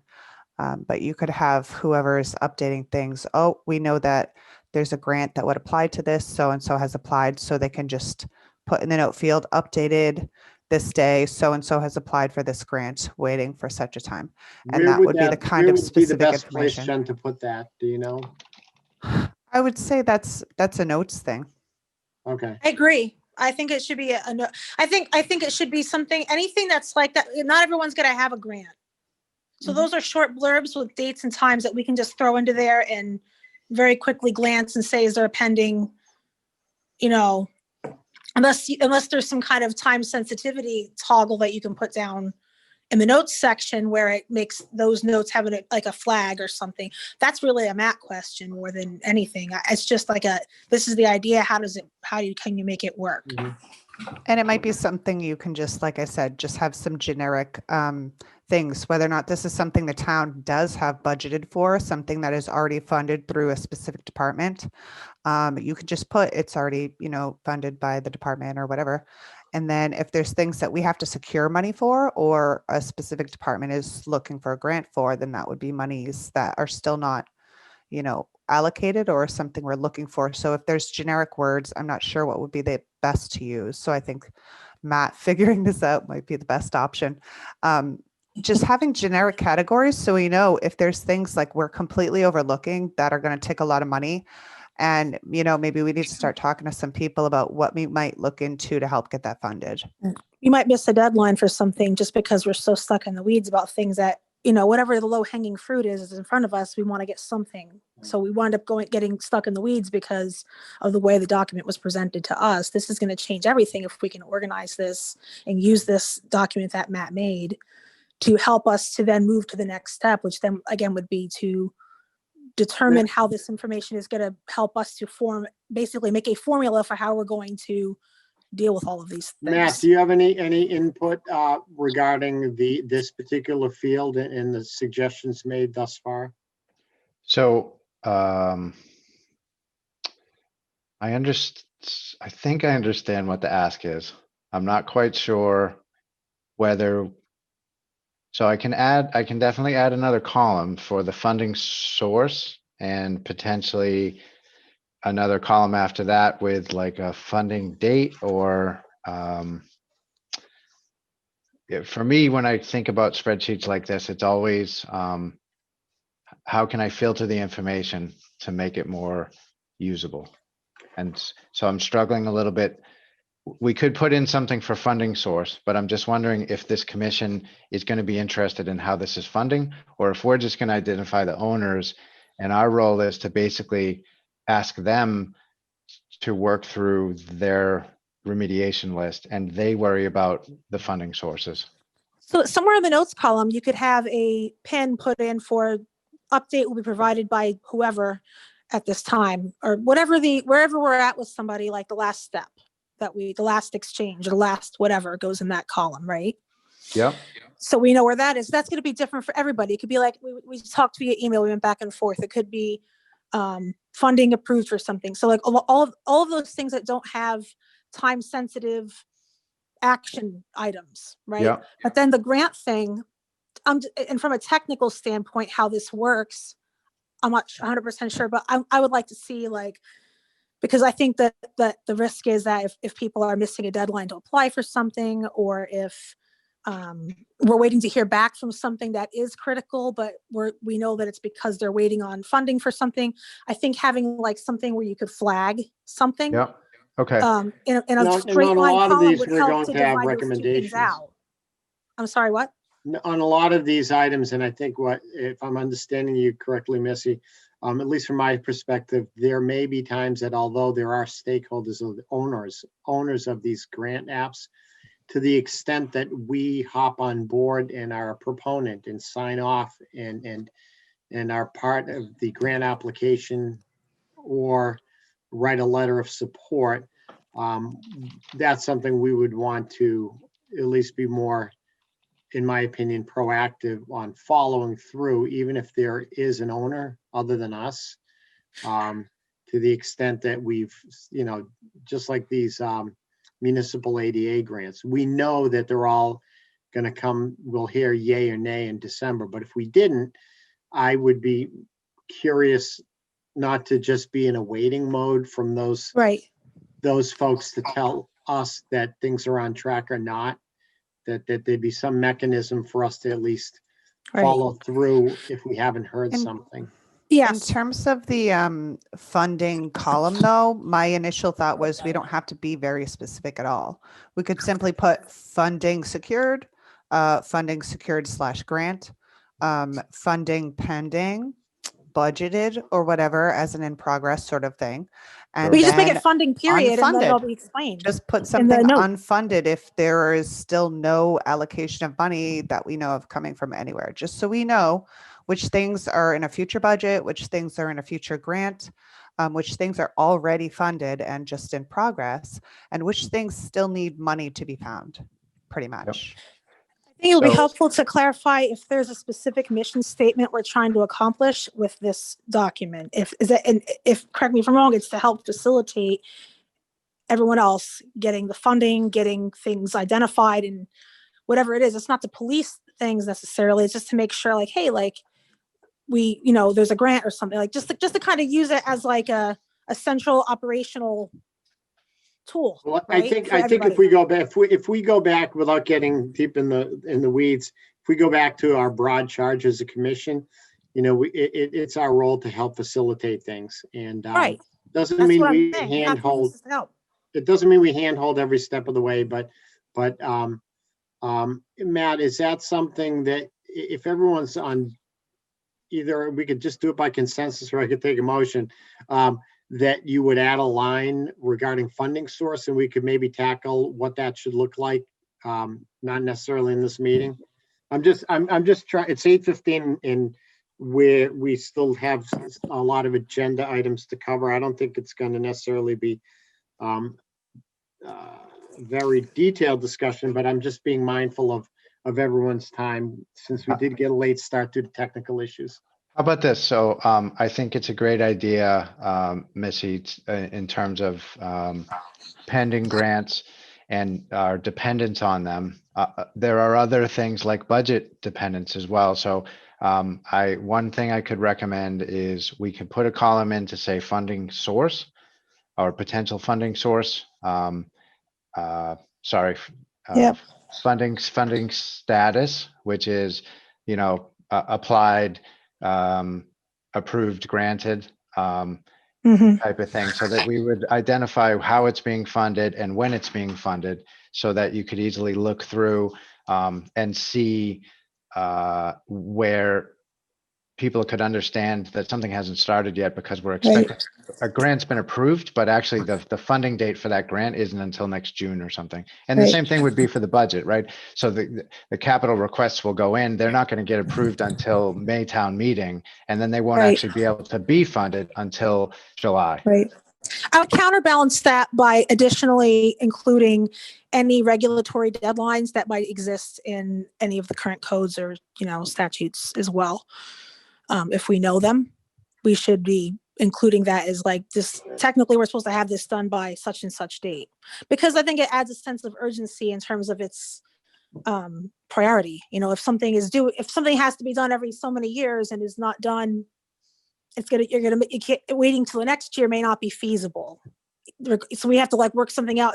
That's when we know there's a budgetary issue that needs to be addressed. That might trigger applying for a grant or something, And maybe this is a sort of living, breathing document that we don't all have to have all the columns in place up front.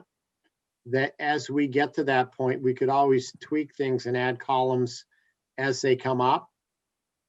Yep. I think that Another, would be worthy of including though, because the rest of it's going to be a kind of like a more fluid document because everything else is going to change in terms of the variables applied to it. So if we know what all of our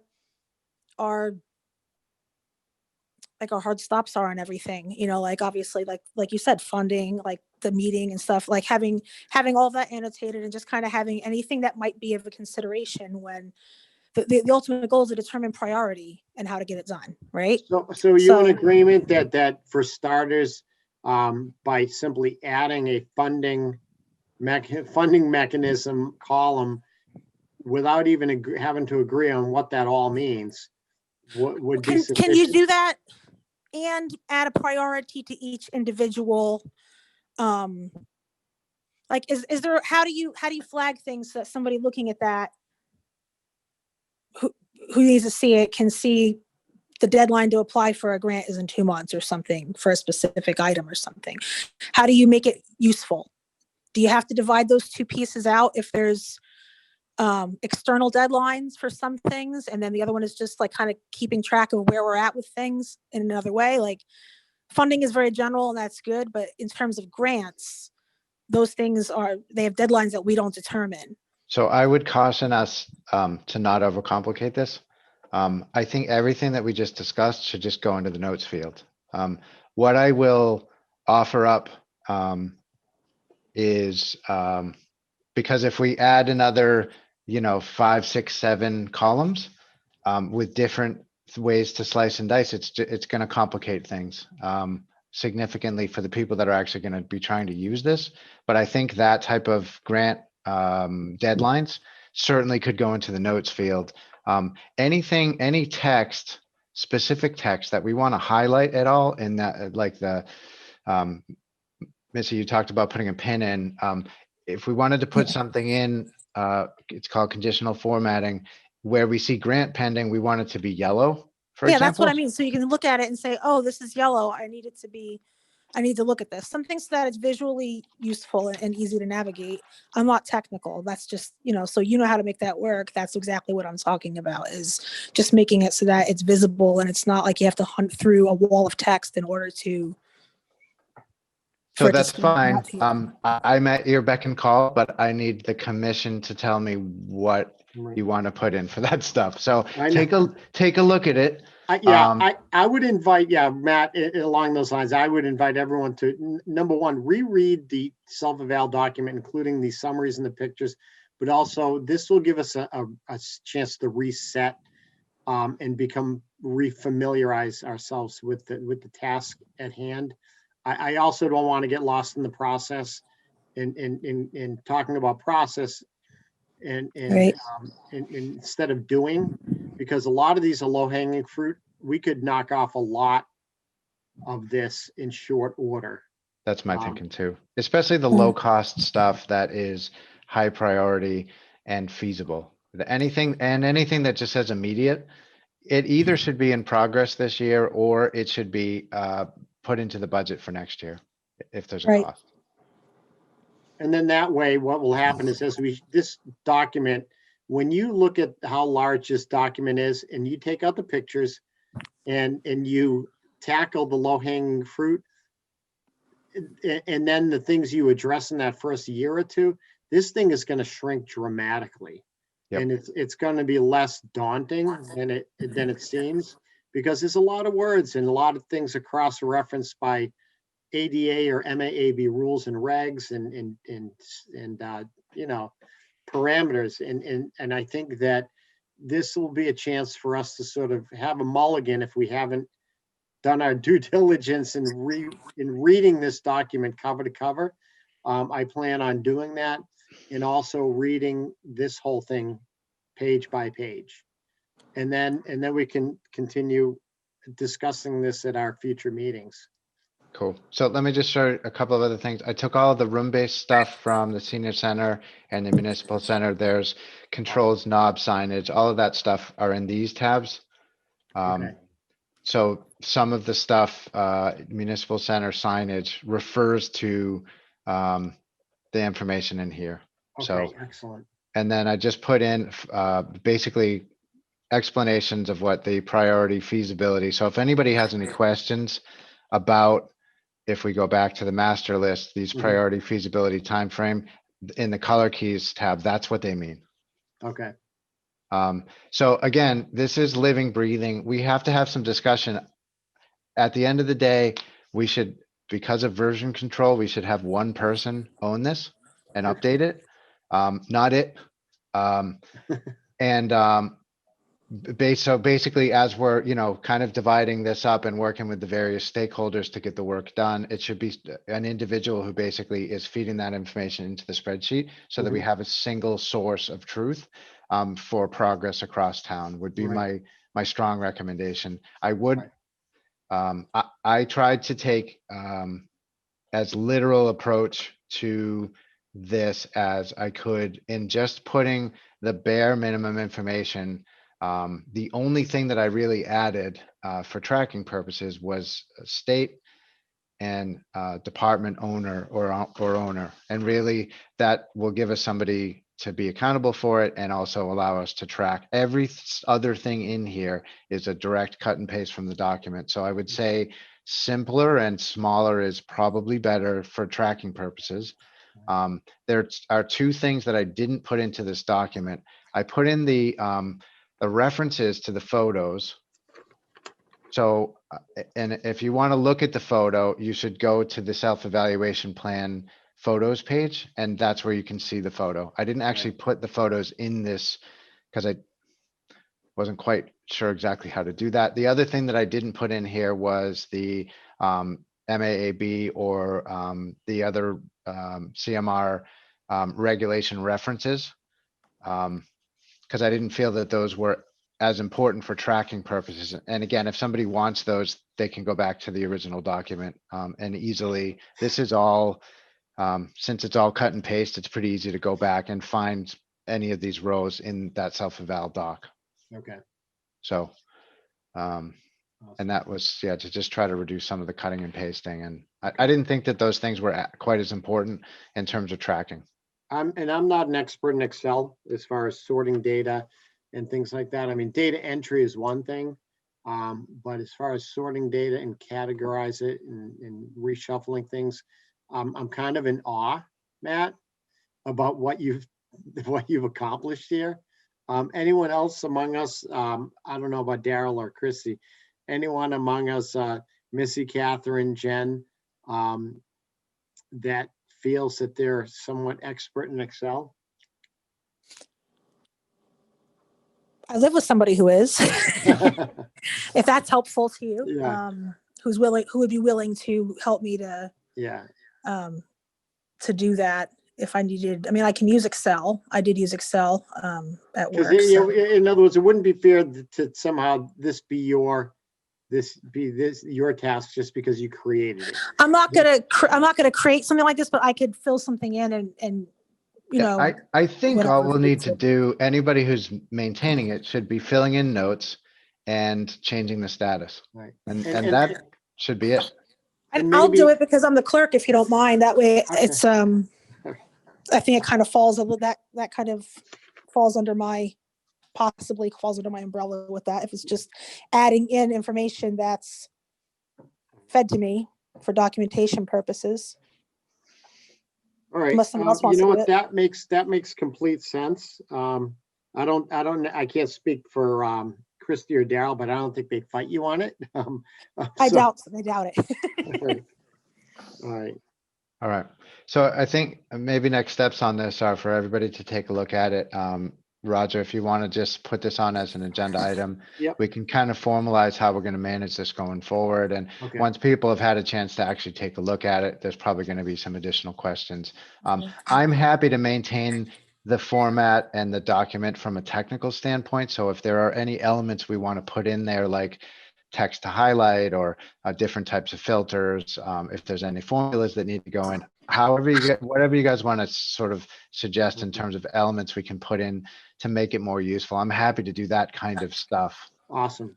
All right, and so Catherine and Matt, will you be meeting? And if so, for what purpose?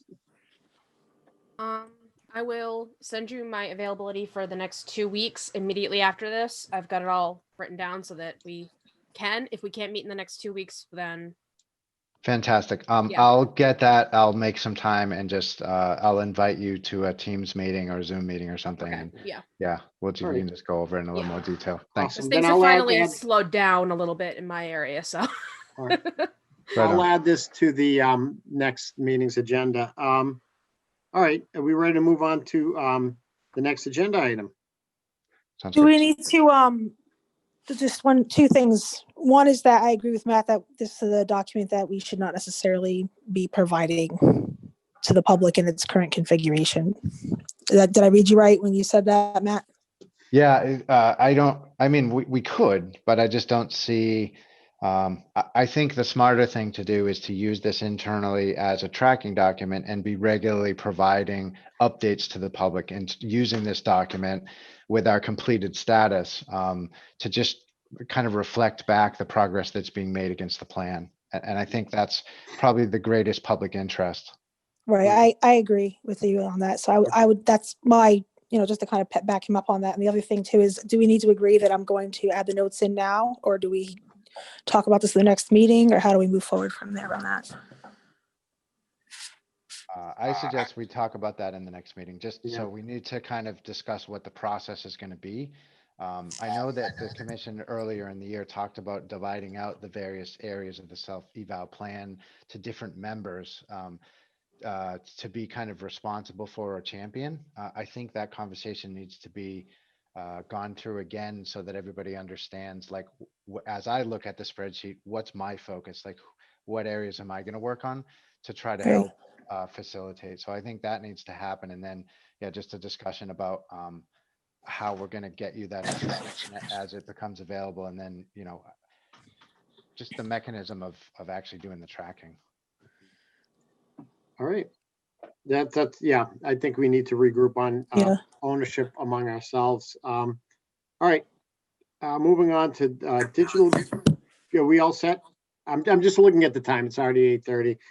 Digital Government Conference by GovTech, November 10th and 12th of 2020. Jen Pearson. I did attend and then later rewatch some of the segments. Being mindful of the time, it is rather late, and also I did just move this week, so I'm not even at my actual computer. A lot of the resources and like little notes and things that I had put together of just interesting things I wanted to bring up, I don't actually have access to at the moment. I know that I did send the information along to Matt often, and he had some other people in town he tried to get involved to see if they wanted to see any resources also. So, tech and accessibility, getting information to the public has really been kind of the drum I love to beat on. And so if it's okay, and there's time, either in the next meeting or the one after that, I can have a much more full thing. There were some really good points that were brought up. A lot of it would have to start, I think, at a higher level, because of course, as a municipality, a lot of this is not going to be things that we would necessarily fund, but it might be things that we might be able to advocate for the state to look into and things. Okay. But there were some points and some interesting things that were brought up that I would like to cover that my brain is not there right now. And the other thing too that I would welcome, and let me tell you, I am not always the sharpest at night either. I work in front of a computer all day, and I'm actually quite tired right now. But one of the things that that may be useful is not necessarily to try to engage people in any discussion outside of the meeting, because then we could run afoul of things, but maybe almost like a memo from one committee member to the committee that on this item, just to put as part of our meeting packet, like the talking points or the data or the summary that you got from this particular conference, providing your own executive summary as almost an internal memo to us to include as part of our meeting packet, not just on the agenda. And that can kind of allow us to digest some of these talking points, some of these links to resources ahead of time that would allow us to maybe formulate some questions. That was one of the things I was actually trying to work on. But as I notified you guys last time, we had the unfortunate timeliness of needing to move. Right. So a lot of my time was taken up with having to do that Sure. and managing to move 5 kids Oh, man. this close to the holidays during a school season. Yeah, You know, it's been a little interesting. right, But I did actually want to make something visual that could be included in the meeting packet.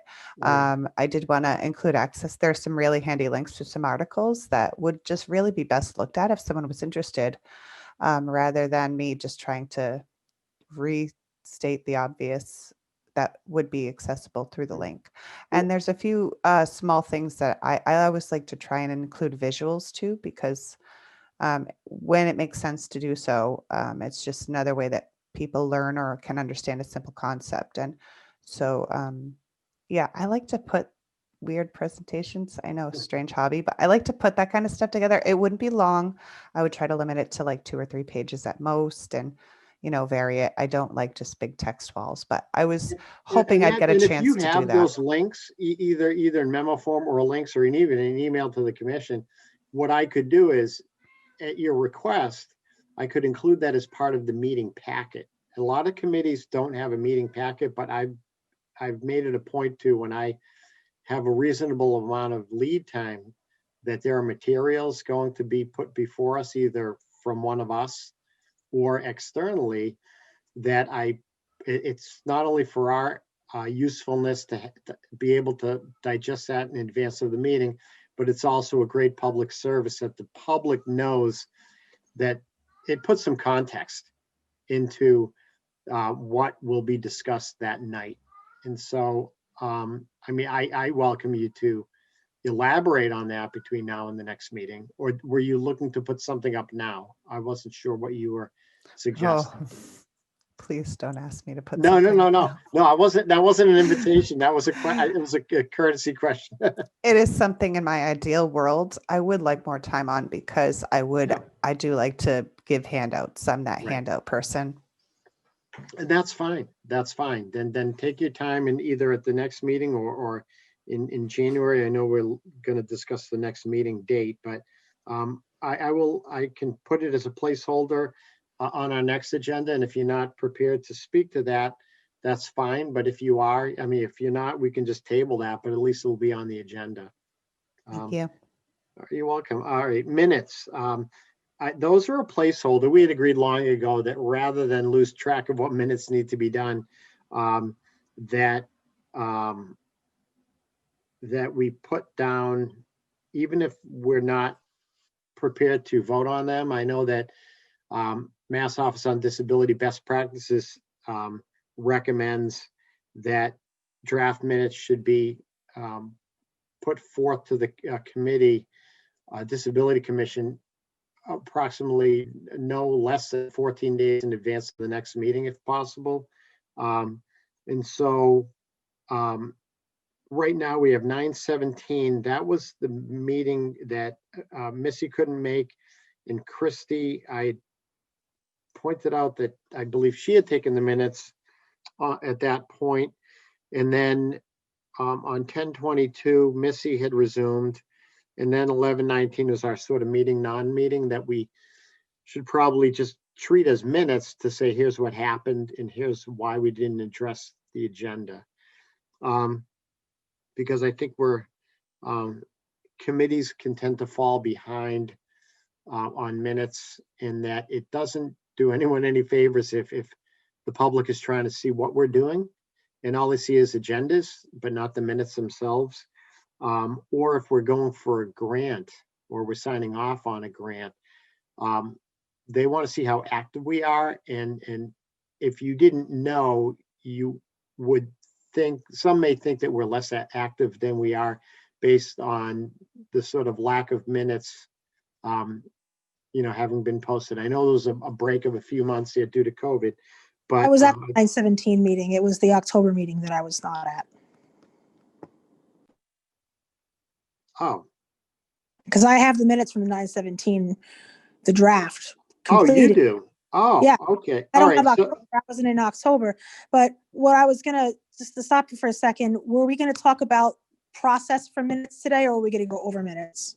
Well, I think based on, I think based on our time, you know, we still have some agenda items to tackle, and it's already closing in on 2 hours. That I think that it's important that we have lead time on these things. I don't know if there's any one answer. I mean, sometimes we get into the weeds and in discussions, and there's what do you pare down? You know, I've seen minutes that are 2 pages in length. I've seen minutes that are 10 pages in length. And everyone has a different style at which they take notes and present these things. But I think when push comes to shove, I think they should be prepared, time willing, and everyone has a tough schedule, like right out of the gate, because the longer you wait, then they get buried. You know what I mean? And so, I agree with that. you know, I mean, because and then every meeting we're never behind. You know, it was kind of comical. There was one committee in town that had approved, like, I think it was like 22 sets of minutes a couple of months back, going back all the way to the beginning of 2020. And that's not finger pointing, but that's just acknowledging that it's easy to get to table these things and then find yourself 3 and 4 minutes behind, and none of it's fresh. You know, if I were to receive minutes a few days after a meeting, draft minutes, I would be able to deliberate on those without having to go back and look at the recording. I shouldn't have to go back and look at the recording to sort of micromanage that process. And I think that minutes, the importance of minutes is not only to get them up there, but it's also, I've seen various committees agree on corrections that were necessary and would have otherwise not captured the meeting correctly if those people really hadn't had the lead time to really digest them, to be able to look at them and then say, wait a minute, that's not what we discussed. Or on page 3, that you put the wrong name down, and this one was going to talk to that one or whatnot. And so I think we need to get back on track. And I think there was. Do you want to make a process, Roger? Can we do that? Can we like lay out a process for the way the minutes are, like, you know, within the 14 days for sure. They should be as Right. soon as possible. And also, like, for you and I to collaborate or somebody else, like if there was a technical issue, then do you want that email chain to be included in your meeting packet, or how do you want to handle those things? What are you asking about the So meeting? like in terms of like we're going to have to collaborate later on minutes, because you have some of them and I have some of the, Right. and like that happened previously where there was 2 people taking Right. minutes. And they hear, you know, obviously they capture different things or whatever. So then does that conversation need to be had via email, and then that chain included in a meeting packet, or how do we document everything appropriately when that happens? I'm When there's not 2, sure. you know. I haven't. Yeah. The This is a digital unique rules say you situation can where talk we've about agenda planning. right. And I think if you need to share documents that are going to be included in something, but I'm not sure what the rules are regarding deliberating what happened at a meeting via email. Because I think I if know. you're I issuing, know what you're saying. In other you know what I words, mean? like I'm not sure we are doing it correctly if that's the way we're doing it when there's more than one person. We may have to have a workshop meeting in order to clean up our mess, We and then moving definitely forward. We should not be deliberating meeting minutes. Right. Over email. Right. Right. No, we shouldn't. And Yeah. so thank you, Matt. You beat me to the punch on that. That's something that is a trap that a lot of people get caught up in, Right. that they're trying to clean up the minutes ahead of Offline. time. You can share Yeah. documents though, right? So any meeting preparation materials is fine to distribute. What you can't then do is have people replying to the, commission with commentary or any kind of Yep. deliberative comment, comments. Any opinion that's issued is not, you can't issue an opinion about the content of the document. You can Right. share information required to do agenda planning, but you can't issue an opinion. I mean, my About it, plan, Missy, deliberate. was to Yeah. send you an email to capture the portion that I took. So you're going to send me the document that you gave me without us having a conversation about it, and we'll discuss that at a meeting. Can I just Essentially. suggest that Melissa fill out generally the section that, since she's done most of the meeting minutes, and then send that with the open section for the portion that Roger has filled out. Yeah. Excuse me. And then Roger can add his portion. And then that can be posted to the next meeting. We'll have a chance to look at it. We'll all have a chance to kind of decide whether or not the meeting minutes make sense and have that discussion then. But if you're just taking the bare bones of the document, sending it along to Roger, he can add the portion to which he took the notes for, and then we throw it in the meeting packet, and then we'll all have a chance to read it and discuss it then. We don't have to really overcomplicate it, and it doesn't really require any discussion. When do you, I'm trying to because follow if- how you're going. Go no, ahead. no, no, I think what Jen is saying, and it makes complete sense to me, is that since you're doing the bulk of the minutes tonight, you prepare a draft copy of the minutes, but leaving open the space that I would fill in. Okay? And then that combined becomes the draft minutes for our next meeting agenda.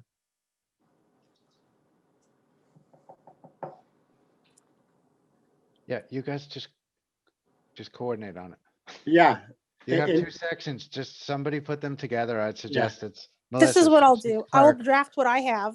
I will Right. draft what I myself took. And then I have a note in here that where I left off when I had technical issues and when I came back, Roger can submit his. And no, we're then, gonna combine them, we're gonna combine them as one document. They're not two documents, there'll be one document, and I'll simply insert my section, but I'll put a notation that this section 1A or whatever was taken by me due to your Yeah. absence. right, yeah, so long as it's annotated within the minutes that you took that section and then Yep. I took, because I just don't want to take ownership of the section that I wasn't there for. Nope, I'll annotate it with my name, and I think it's important that, I'll double back with Christie on, I think, so you're saying that you did September, she did Yeah. October, Right. and then And I you know there was came- something with Daryl and Christy both taking minutes at a meeting that I wasn't there We approved, for. that was either May or July, we didn't meet in June, and those have been approved but not yet Okay. posted. Okay, so that's all Okay. cleaned up. Okay, so moving forward in the future, so we're gonna do what we just said with Okay. that one for tonight. Okay, Back to the previous meeting, I'm gonna generate minutes for that. I have minutes, but you decided that rather than a memorandum or however, that we I- were gonna actually do minutes. yeah, I think we were, in looking back, I should have accepted that, someone made a motion and I got was me. caught up, and we just kind of dissolved the meeting for a lack of a quorum by consensus.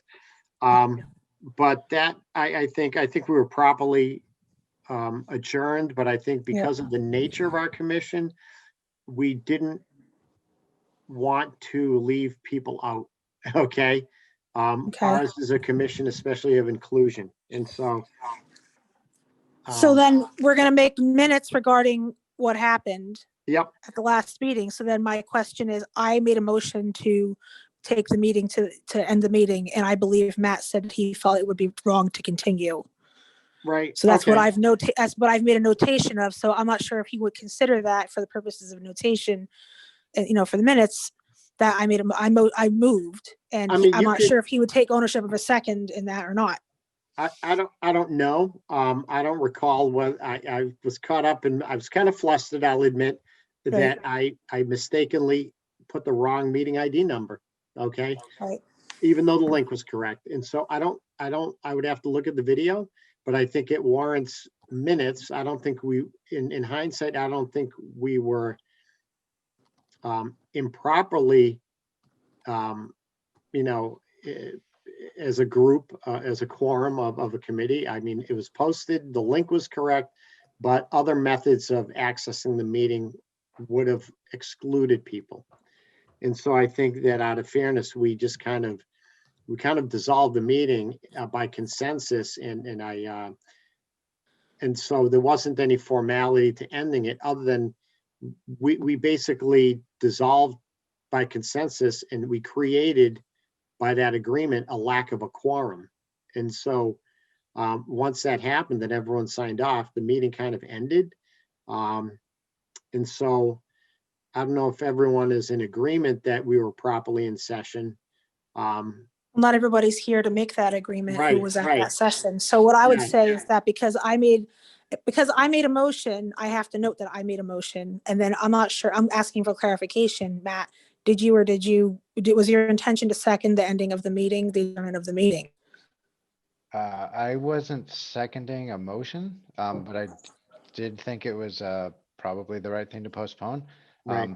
Look, if you've got questions about how to sort of document meeting minutes or the fact that it was postponed, I would just talk to the clerk's office and have them. Yeah, I just clarify. want to do the right thing, is what I'm saying. I want to make sure that when we're noting it, because at the time Roger said like he wasn't sure we actually officially had a meeting. So I don't know if we were making a memorandum and adding it. Well, I called the meeting to Yeah. order and did a roll call, and Yeah. but I didn't even recall whether I did the whole. No, I didn't do the whole blurb that you're supposed to do. And then we had this discussion that ended up in us agreeing to dissolve. Right. And no injury really occurred to anybody in any way because we didn't discuss anything. So Matt, you're suggesting that Missy should talk to Paul?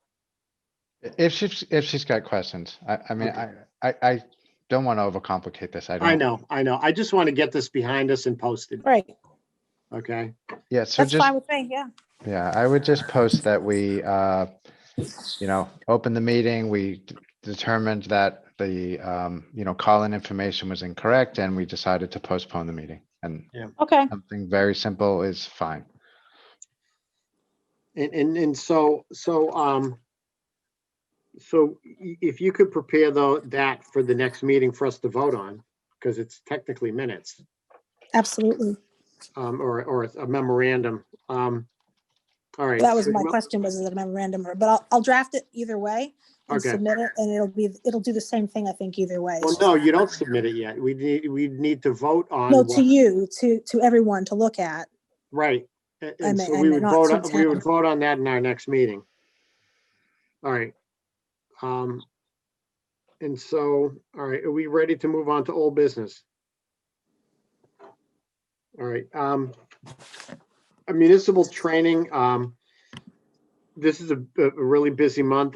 I haven't talked to Jeff Dugan in a while. I think that not knowing Mr. Terenzini's status until a couple meetings ago regarding the re-upping of 90 days, he would necessarily be part of that communication chain regarding department heads and so forth and so on.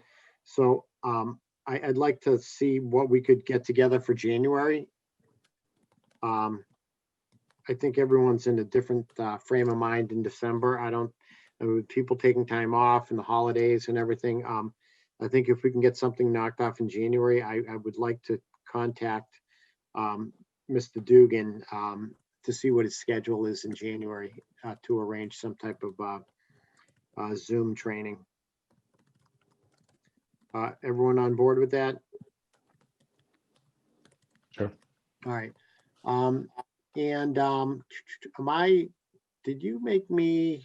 Did you give me back my crown, Matt? Done. What is the term I'm looking for? You are now host. Yes, I am now the host. Okay. Okay, update disposition on previously discussed ADA MAAB issues regarding Grafton Land Trust, Montgomery Wood Trailhead and parking at the bottom of Wheeler Road in North Grafton. That also included a van accessible sign issue. I just want to go on record as saying that in prior meetings, I kind of bunched that property up indirectly and kept on including Ekblaw Landing in that. That's a separate area. It's a separate launch of boats and canoes that, although contiguous around the bend, is not the same named parcel. So I just, for the purposes of this particular complaint by Mr. Ricker from, through his company Reliabilities, that it's Gummery Wood, Gummere, Gummery Wood. There had been a lot of discussion going back and forth. It turns out that Grafton Land Trust, who's oversees that parcel and owns that parcel, it's not part of the town, had not received formal notice of the complaint, although everyone else was talking about it. All right.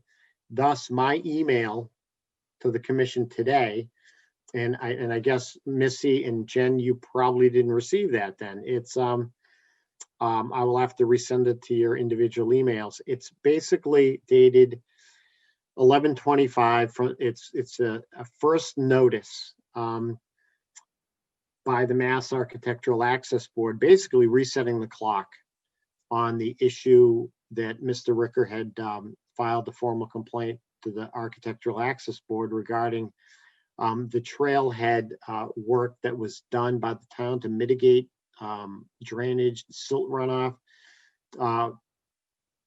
He had indicated was not a hard packed and stable surface, and that basically once you do work, even if the previous surface was a minefield, which kind of was with roots and rocks and things, once you do work, it needs to be up to code.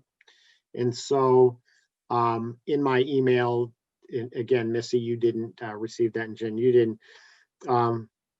I sent that along to the commission this afternoon with the comment that it was my understanding that from whatever date that the land trust received that they would either be directly or through their counsel replying to the Mass Architectural Access Board regarding Mr. Ricker's complaint.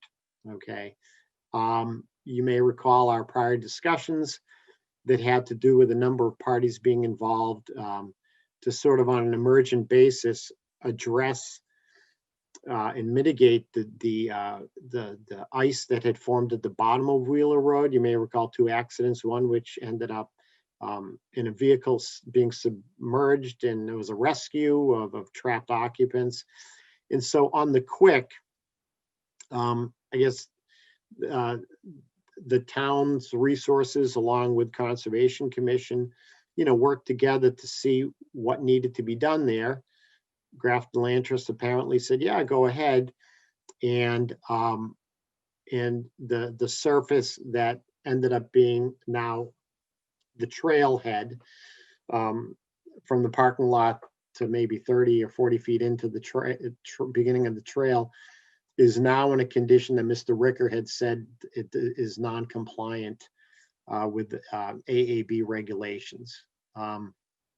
So this kind of resets the 14-day clock from receipt by Grafton Land Trust. What happened is that I think it was sent to Grafton Land Trust, but at 4 Wheeler Road, that's the address of the parcel, not the address of the land trust. So Land Trust never received an official notification. So this is brought to the attention of the folks at the state.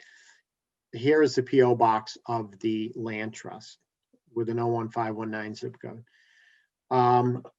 And so now that they're in receipt of this, even though we've all known about this and have talked about this since like July or August, this is considered a first notification by Architectural Access Board to the land trust sent to their official address. Okay, so we'll know within a couple of weeks the outcome of the reply, what that reply will be, and how the land trust sees this issue, and what they recommend. I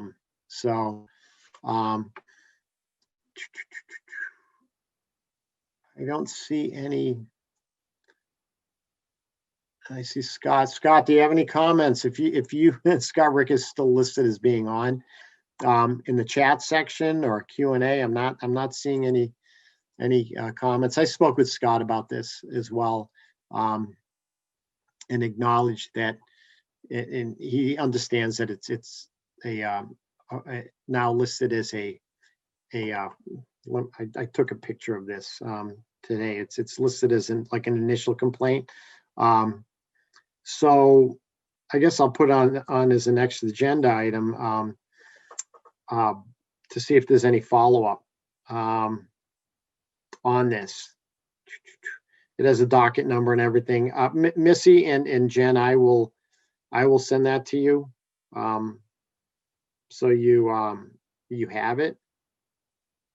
Did anyone else read my email? Catherine or Matt?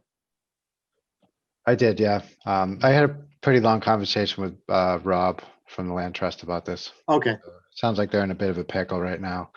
yeah, They were required to do some work because there was silt that was going into the river, and then that work was done, and now we have an ADA potential issue. But if we were to go back to a more accessible surface, we would be back to the silt issue. So Right. I think his plan really is to connect the regulatory bodies and have them have a discussion about what the resolution needs to look like. right. Yeah, I think that due to the nature of where that is, and I don't know what came first, the chicken or the egg. I think part of what started this off was the ice mitigation that caused the accidents. It's just the drainage here was just in a unique way, but it was the whole area was, I guess, allegedly eroding, and you can't just pack stone dust on this or it'll just wash away. And so, so you're saying that it's my understanding that Land Trust will be replying either directly or through their own counsel as to how they see the situation. How did you leave it with Rob? Because I had conversations with him recently, as well as Chris LeMay, who's on the trust. Yeah, well, it was just a discussion that we were Yeah. having. So it's Yeah. at the point where I discussed it with him, he hadn't actually received the complaint. So Right. he didn't actually have something to respond to. Oh, okay. All right. So is it, okay. So he hadn't, okay. So this is before the end of November. Okay. So we're waiting on everything right now until the next meeting for this. We don't have it right now. Yeah. I think that, I mean, Rob lives right around the bend on South Street. I'm in regular contact with Chris. I'm sure that when they reply to the state, I'll hear about it and I'll just request a copy. In that, you know, I'll request to them that we should be CC'd on that. Ideally, because we were CC'd on the 1125 letter from the AAB. I think it was a hard copy that was sent to town hall. And so I just happened to have requested it from Chris LeMay, and that's what led me to send it to you folks this afternoon. So I hope to have a document at our next meeting in an update. Okay. Yeah. And I'll get that to you, Missy and Jen. Old business? What was that? Ready for old business? This was old business. Well, I have it on the agenda as any other old business items. Oh, yeah. There was one other thing. I just want to mention that Grafton Common brick pavers is in process. You may recall that from a disability standpoint or an access standpoint, back on September 19th, 19, our initial meeting, we had okayed to move forward, you know, that they should move forward with that project, but the arborist is involved, and so CPC and Historic District Commission, they're working with the arborist regarding the tree roots, running electrical underground, and I guess they're on track to go out to bid in January for an early spring commencement. I know Matt, Select Board received a citizen letter of concern from Bill Yeomans regarding the trees. He's had a concern since the town meeting at which that appropriation was approved. Could you stop for 1 second and just tell me who sent that letter? Bill Yeomans, Yeomans. He had sent it, it was a citizen letter to the Select Board, but it's pertinent to this discussion because it keeps on coming up that he and others want this, you know, are concerned that this project will further compromise, further trees, you know, on the common regarding roots and that if, and then about roots coming up and making the brick uneven. But from an update standpoint, it's my understanding that aside, you know, there should be already or will soon be an arborist report regarding their findings on the upper root structures and whether that would be a barrier to moving forward with the project. Matt, do you understand that in that way? I know the select board may have had discussions along those lines as far as updates regarding this project. Yeah, I mean, I think that goes to the project team to discuss. Okay. Look, the project was approved. The accessibility issue was discussed. Right. It was, you know, its funding was approved at town meeting. They're moving forward. So Right. I So, think you'd have to go back to CPC and that project team to really make any kind of substantial changes to the materials that they're using. right. And so Paul Scarlett had just updated me a couple of weeks back that they were on track to go out to bid in January and that they were planning on an early spring commencement on that, notwithstanding, you know, ongoing citizen input regarding this. And so, and then the other old business, I don't have anything substantive because I don't remember the details, but getting on track with closed captioning for our meetings and the meetings of other committees. I know that it may have even been one of the Facebook blogs, there was a back and forth. I know the school committee is working on they have a platform that may have a 20-second delay. I'm not sure. But I don't like the idea that we have to pay extra for it. It'd be sort of like paying extra for a ramp, you know, to use a ramp in a building that's been built. You know what I mean? It's like, all right, well, you have to pay for the accessibility feature. So Matt said about this September's meeting about Zoom It's- having something, a feature of that, didn't you? Yeah, you have to pay for it, right? but Roger, it's It was cheap, though. It was $20. super cheap. It's $20 per account per month. Is that all it is? Yes. Okay. Actually, I'm sorry. That's why you need to have the minutes 14 days after because it is included in the minutes Okay. that it was a low cost. So I do apologize. That's my fault because he How didn't do, mention it. how do we arrange that? And how did they do it on the school committee? I mean, is it something like, would it be the TA that we go to and say, all right, can you just make this part of every committee's? So whoever organizes the meeting Yeah, and has the account Yeah. has to go in prior to each of the meetings and they have to put in, I think it's an API code on a per meeting basis to be able to connect the service together. It's called Rev is the service that they use. okay. So whoever organizes the meetings for us, in this case, it's not the TA's account. I've been in contact with Joanne Duncan and sometimes we've used the Board of Health, we've used the Select Board, we've used Planning Board, you know, we've used a bunch of different accounts. So are Yep. you saying that, I mean, are any other non-school boards or commissions using this? No, we're gonna ask to test it out with the select board to see how it Okay. works.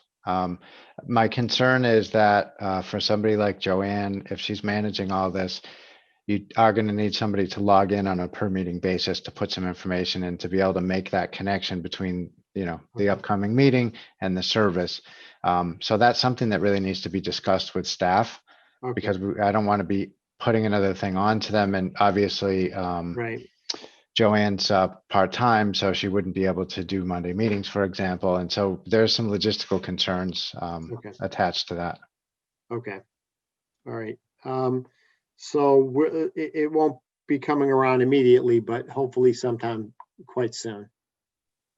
Yeah, I'd say within the next month, we should have one of the select board meetings. We'll test it out, make sure that it works and yeah. So it's never going to be in real time. It's usually a 20-second delay.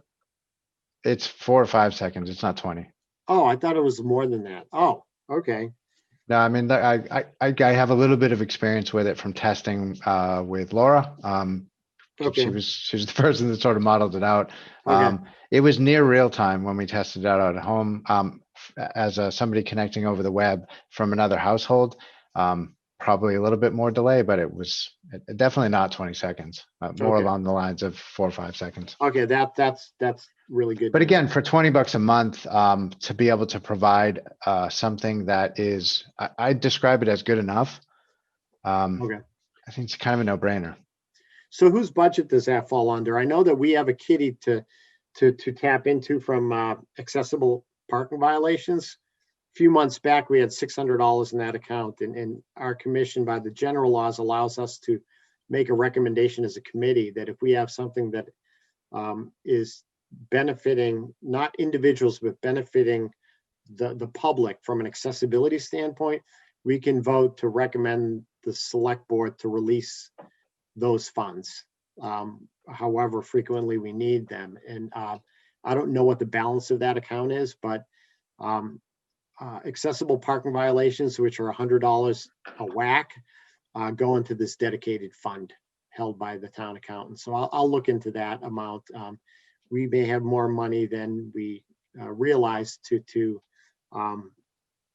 tap into of our own without asking to tap into another budget source. All right, any other old business? Missy, you had a something? I had a question about the scope. I mean, again, I missed the meeting, but I know I had made a while back, we talked about the school department and their ADA evaluation. And my understanding is that they're seeking a grant. Yep. But that the scope is more in terms of the physical compliance. My question is, does that cover the virtual access, as that would be that constitute physical access, the equivalent of for I the thought students it who are was remote just, learning? I thought it was just facilities. I thought it was Okay. just structural Okay, things that in lay terms, people, you know, concrete, maybe literally concrete items, playground equipment, shelving, walkways, things that are not service delivery related. I'll have to so look back. my question then is, should we, if that's the understanding, is that that's the way that it is, my comment would be, for those students who are learning remotely, that constitutes the equivalent of physical access. So then the scope should include that as well in terms of the technology and whether or not that's accessible, because that constitutes. Does the town own the access. does the town own the technology? I think the school has their own network. We got an email home saying that their network had been assaulted, attacked, right? So I'm not sure if they're a separate network or if they're responsible for their own tech, but either way, Well, by the time it gets funded and delivered and started, I don't think remote learning is going to be relevant. okay, so then my point then is that it is, because right now there is a large number of students who have disabilities who are learning from home. Right. So Sure, but this, I guess my point is this self-eval isn't, and the scope isn't going to impact that.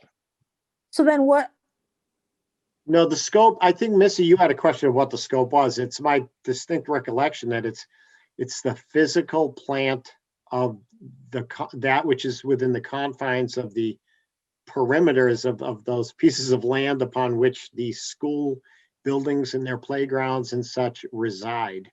That it's so playgrounds. it's literally just like their doorways and their.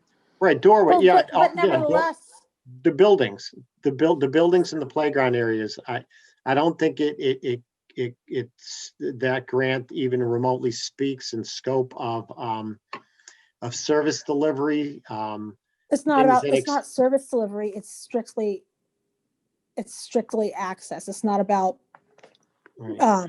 related services or any of that. My question is the platform that they're using accessible.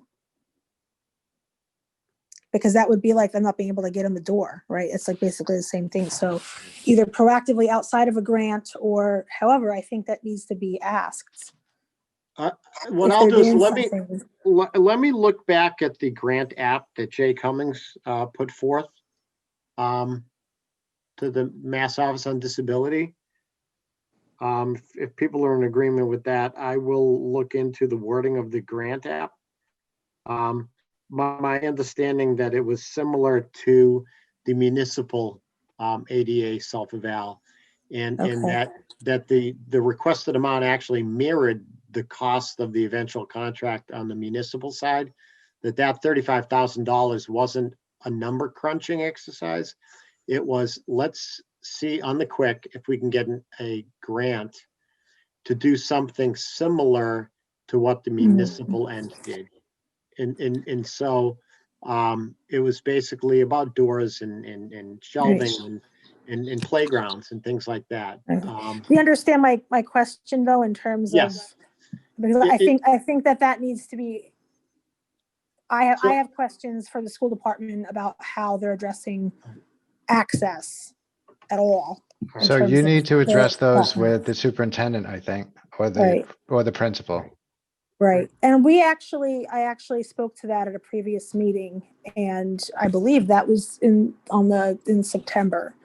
And Roger had said he would come back and having spoken with Jay, I believe, came back to him and said that he had applied for a grant, and then the scope of that grant would be for physical. But because I wasn't there, I'm asking, was that conversation saying that part of it would be covered? Was there discussion about?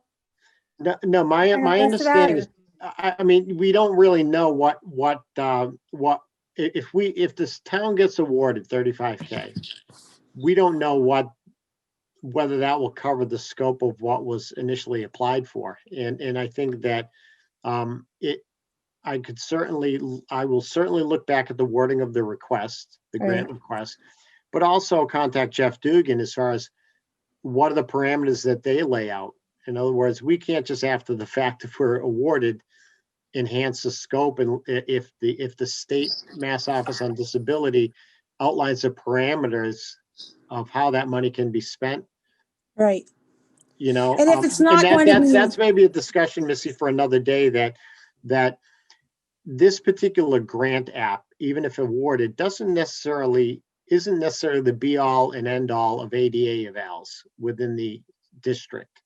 Okay. right. And that my original question was, where are they in terms of that evaluation and the self-evaluation? And that evolved into a conversation about grants. But I think that rather than go through Disability Commission, I mean, we report to the select board through the town administrator. All that we would end up doing is having the TA speak with the superintendent. So, I mean, between the superintendent, the school committee, and CPAC, wouldn't they be more in the know than us trying to reinvent the wheel on this?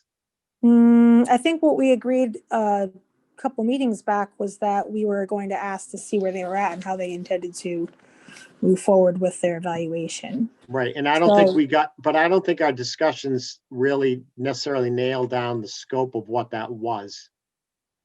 I think it was in terms of access. Right. But I don't think we got as nuanced as what you're bringing up here.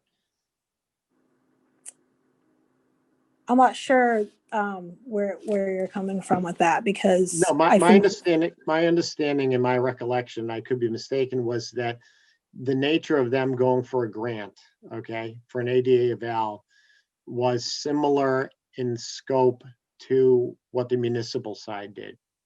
Okay. Except that you have a large amount of your population accessing their school from home. So it is a major access issue if it's not accessible, more so than the town. I mean, maybe not more so, but I think it's pretty important, because just like our website's not accessible, if our learning platform is not accessible, that's going to have a pretty serious impact right now. And I think that if we're going to talk about access to the physical building, it's fair to talk about equally. If the commission is amenable to this, I mean, I know we're missing two people, but I can certainly look into the wording of the grant request and even contact Jeff Dugan regarding what latitude, if awarded, those Right. monies, how those monies can be spent separate from the wording of the request itself. And if Um, it's not going to be covered in the scope of a grant, then what is the school department's plan to achieve that equity? mhm. I guess would be my question for them. And I think that that should be asked. Roger, is it possible if there are this many questions, we can either just reach out to Jay himself or the school committee or Bob Wall himself, at least in terms of accessibility. The whole remote kids from home who have disabilities is kind of my wheelhouse. I have Mhm. 4 kids in the schools. I have 3 who are doing remote learning currently. The schools have been phenomenal. As to whether or not it should be covered or the wording is in there, I haven't been in on that stuff, but I've been attending a lot of school committee meetings. They very actively talk about these types of things. And instead of trying to have one person chase down another person and try to remember all of these questions, can we not just invite somebody who would have the answers to just talk it out? Or, and I just want to say, like, regardless of what the answer is, and even if we decided this is something to be addressed, we do have to consider the grant money will take time to be approved, then it'll take time to be funded. And at the point in time at which we would even have the people come in to do the actual accessibility studies, we don't even know where we're going to be at and whether or not remote's going to be an issue, which I agree. But I think, I mean, I'm just going to say it's 9:15. Yeah, I've been moving for 8 to 12 hours a I day know. all week. I'm really fading fast. So Okay. I thank you. think we can knock off the next items within the next 10 minutes.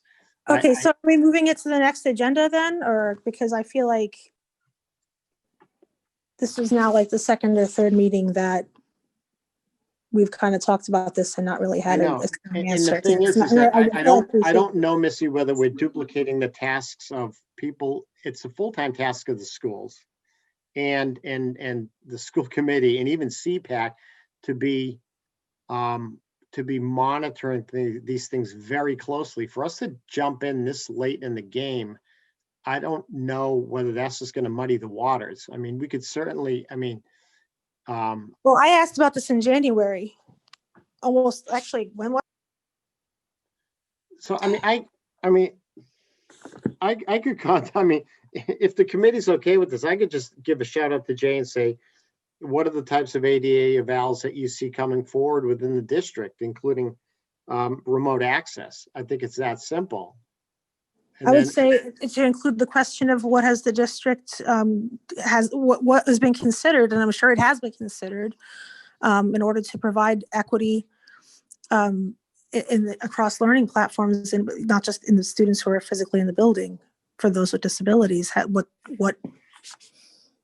So What- Roger, what do they have maybe to you say could about just it? request from Jay a quick memo.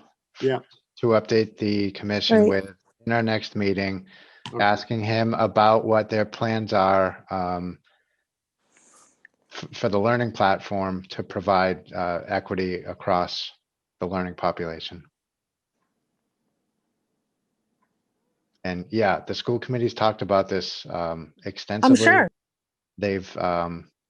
They've spent many hours going with state guidance, and this is one of the big issues. It's one of the big challenges from a technology standpoint in trying to deliver remote learning. Yeah, it's definitely not our district only struggling with it. My understanding was the platform that was chosen initially, and I think we're still using, if your student is more than 2 reading levels behind, there's. I'm gonna reach out to Jay, and Jen, I appreciate your, I don't know, I'm not gonna have a contest with anyone as to who's fading the quickest, but we are going on 3 hours, and by no means, Missy, is this an attempt to shut you down. We've had lengthy discussions about. Yeah, we have. What I'll do is I will draft a timeline of this whole conversation from the time that it was initiated, and I guess draft my questions like concretely, so that way we can kind of move forward with it. Because I feel like it'll be a little, I mean, with all due respect, but it is, I do feel like we kind of go around in circles with it a little bit. It's a simple question, like what's being done to provide accessibility to this other population of students? And we don't know how long we're going to do distance learning for. And again, when it comes to budgeting and questioning, like we've been having this, I asked this question close to a long time ago. Well, not a year ago, but about the ADA self-evaluation. I did ask this question about almost a year ago. So it's been on the table for a long time, and now it's kind of evolved into this other more granular subject. And I kind of want to just move forward from it so we kind of have an answer. So have you asked individually, Missy? Which specific, what do you mean by individual? Like, have I asked an individual person? Yeah, have you Yes. approached the school committee or the superintendent? So what are the answers? I guess I'm just confused. That they've been working on these issues and they've picked a platform. They've been delivering learning for months now. What's the ask here? What's our expectation as a commission to come out of this while the schools deal with a spike in the virus and all the logistical issues of moving teachers around from virtual to remote, no substitutes, not enough healthcare workers in the schools? No one's saying that there's not. What are we asking them to do? What are we asking them to do? So what I'm asking, which is what I was asking previously, is for them to share with us what they are doing to provide equity to all students across different platforms. But it sounds like you asked that question already. What was the answer? The answer that I got was, we'll get back to you. And then there was no response for almost a year. And I believe I sent the email regarding that. And that's why Roger had said that we would contact to ask a question, which Jay did come back and say that they had applied for a grant. But the question that I have is a very simple question. What conversations have been had regarding this? It's not a simple question. So what's your position, Matt? Because I feel like you're asking me, your tone and everything kind of indicates to me that you don't feel like it's an appropriate question. I'm wondering what this commission is doing to help advise the schools and help them out in this situation. It's not feeling to me like that's what we're trying to do here. Okay, based on. So if I could just kind of step in. I think it's important to remain objective if I we're know. going to have a conversation about it. And if we're going to have a hard time being objective, or when we're talking about the school committee, we need to ask ourselves some questions. So It's a I question. think you're absolutely right on that. and so, the nature of what we do in the sort of food chain of what we do here is that we advise. I mean, we report to the select board through the town administrator. So a lot of times what will happen is we, some of this stuff is just going to end up with us going to the town administrator, who then goes to the school side and says, here's what the Disability Commission is recommending or thinks. So to me, this question is backwards. We're saying, what are you guys doing? What we should be doing is connecting with MOD, asking them how they're helping school districts, and then going to the school committee or the superintendent and saying, here's how other schools are achieving accessibility on their remote learning platforms. That's helpful. I think we should ask them where they are in that conversation so that we can have all of us actively participate in it. And I'm not sure why the defensiveness regarding this. I think it's a valid question, and that's my opinion. I think we should be able to have that. It's a question. How is it being addressed? So do you know whether the schools reach out to MOD? Does the school committee or CPAC or the superintendent reach out to MOD, or maybe that's an underutilized resource? Couldn't tell you. Let's ask that to Jay in our email then, or in our question. Well, I'm just, for Missy, if you're gonna, we have minutes that we've approved, so for you to try to put together some type of list of items that you feel need to be addressed that are not really necessarily representative of a sort of a commission vote on similar to meeting minutes, I think it would be just, I'm looking for the right word to use it. I understand, and I understand a lot of people, their personally experienced frustration based on their own individual My living. kids aren't in situations. remote learning, so it's not a personal. No. question. I'm saying that, and I'm not using that as a pejorative. I'm simply saying that you, as much as anyone, being a parent, who's familiar with these issues and having navigated the system in the past, that you may have more specific items that you feel need to be addressed that are way more beyond the scope of what we as a commission would even be remotely aware of. And so, Question, Roger, it's whether or not, what steps, what conversations have been had regarding accessibility using in the learning platform? Hear what they have to say. so are you saying that, are you saying that these are not contained in either the saying that CPAC or school committee minutes? I'm saying that in terms of an EDA evaluation, a self-evaluation, that information needs to be contained in that evaluation All right. because. But that it's doesn't part of the- necessarily, but the grant app to the Mass Office on Disability could be one of many ADA evals, okay? In other words, it doesn't have to stop with just physical plant or whatever. I will look into what the scope of the request was. And I can certainly reach out to Jay. Right, because if it's going to cover physical access, then it also needs to cover virtual access because they're comparable. All right, well, that let me do that. Is everyone on board with me just reaching out to Jay and asking him that question? Because this discussion, not trying to shut you down, Missy, but we're at 3 hours now. And you know, I think I might be able to just get somewhere with just Jay framing, you know, this in reply to my question. Yeah, I'm not sure where all the fuss is. I just think it's important to know what steps and measures have been taken to provide that equity in that platform versus the in-person learning. I don't understand where the animosity is coming from. No. unless there's an objectivity issue. And I'm wondering whether or not this may be reinventing the wheel. I'm thinking that if the schools who are required to address these issues, that's, I mean, morning, noon, and night, that somehow they're not, are you saying they're not doing it? Roger, I'm sorry. I think it's why we asked every I've got a department hard why- stop at 9:30. Okay, all I right. gotta get going. I'm sorry. No, Matt, that's fine. That's fine. There's still 4 of us here. Yep. The other stuff is just admin stuff. So, Matt, if you could, just have a good evening. Thanks. I appreciate your time. All right. Okay. All right. Good night, everybody. All right, take care.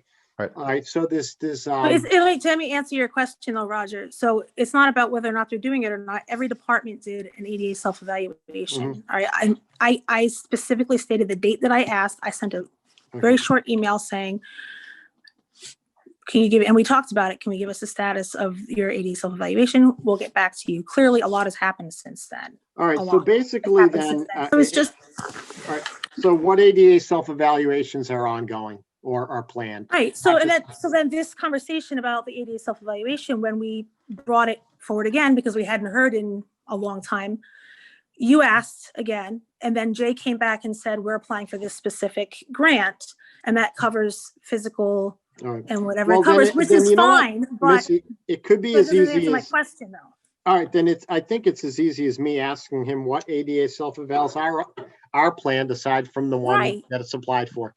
I think it's a pretty Exactly. open-ended question. Yeah, and that's really all I'm asking is Right. that, how are we working to provide general access across both learning in person, obviously the structural, it's even just the access. I'm not talking about OT speech. Those are other, that's another group altogether. All right, I'm talking about getting in the door all right, and the accessibility of getting in the door virtually or in person.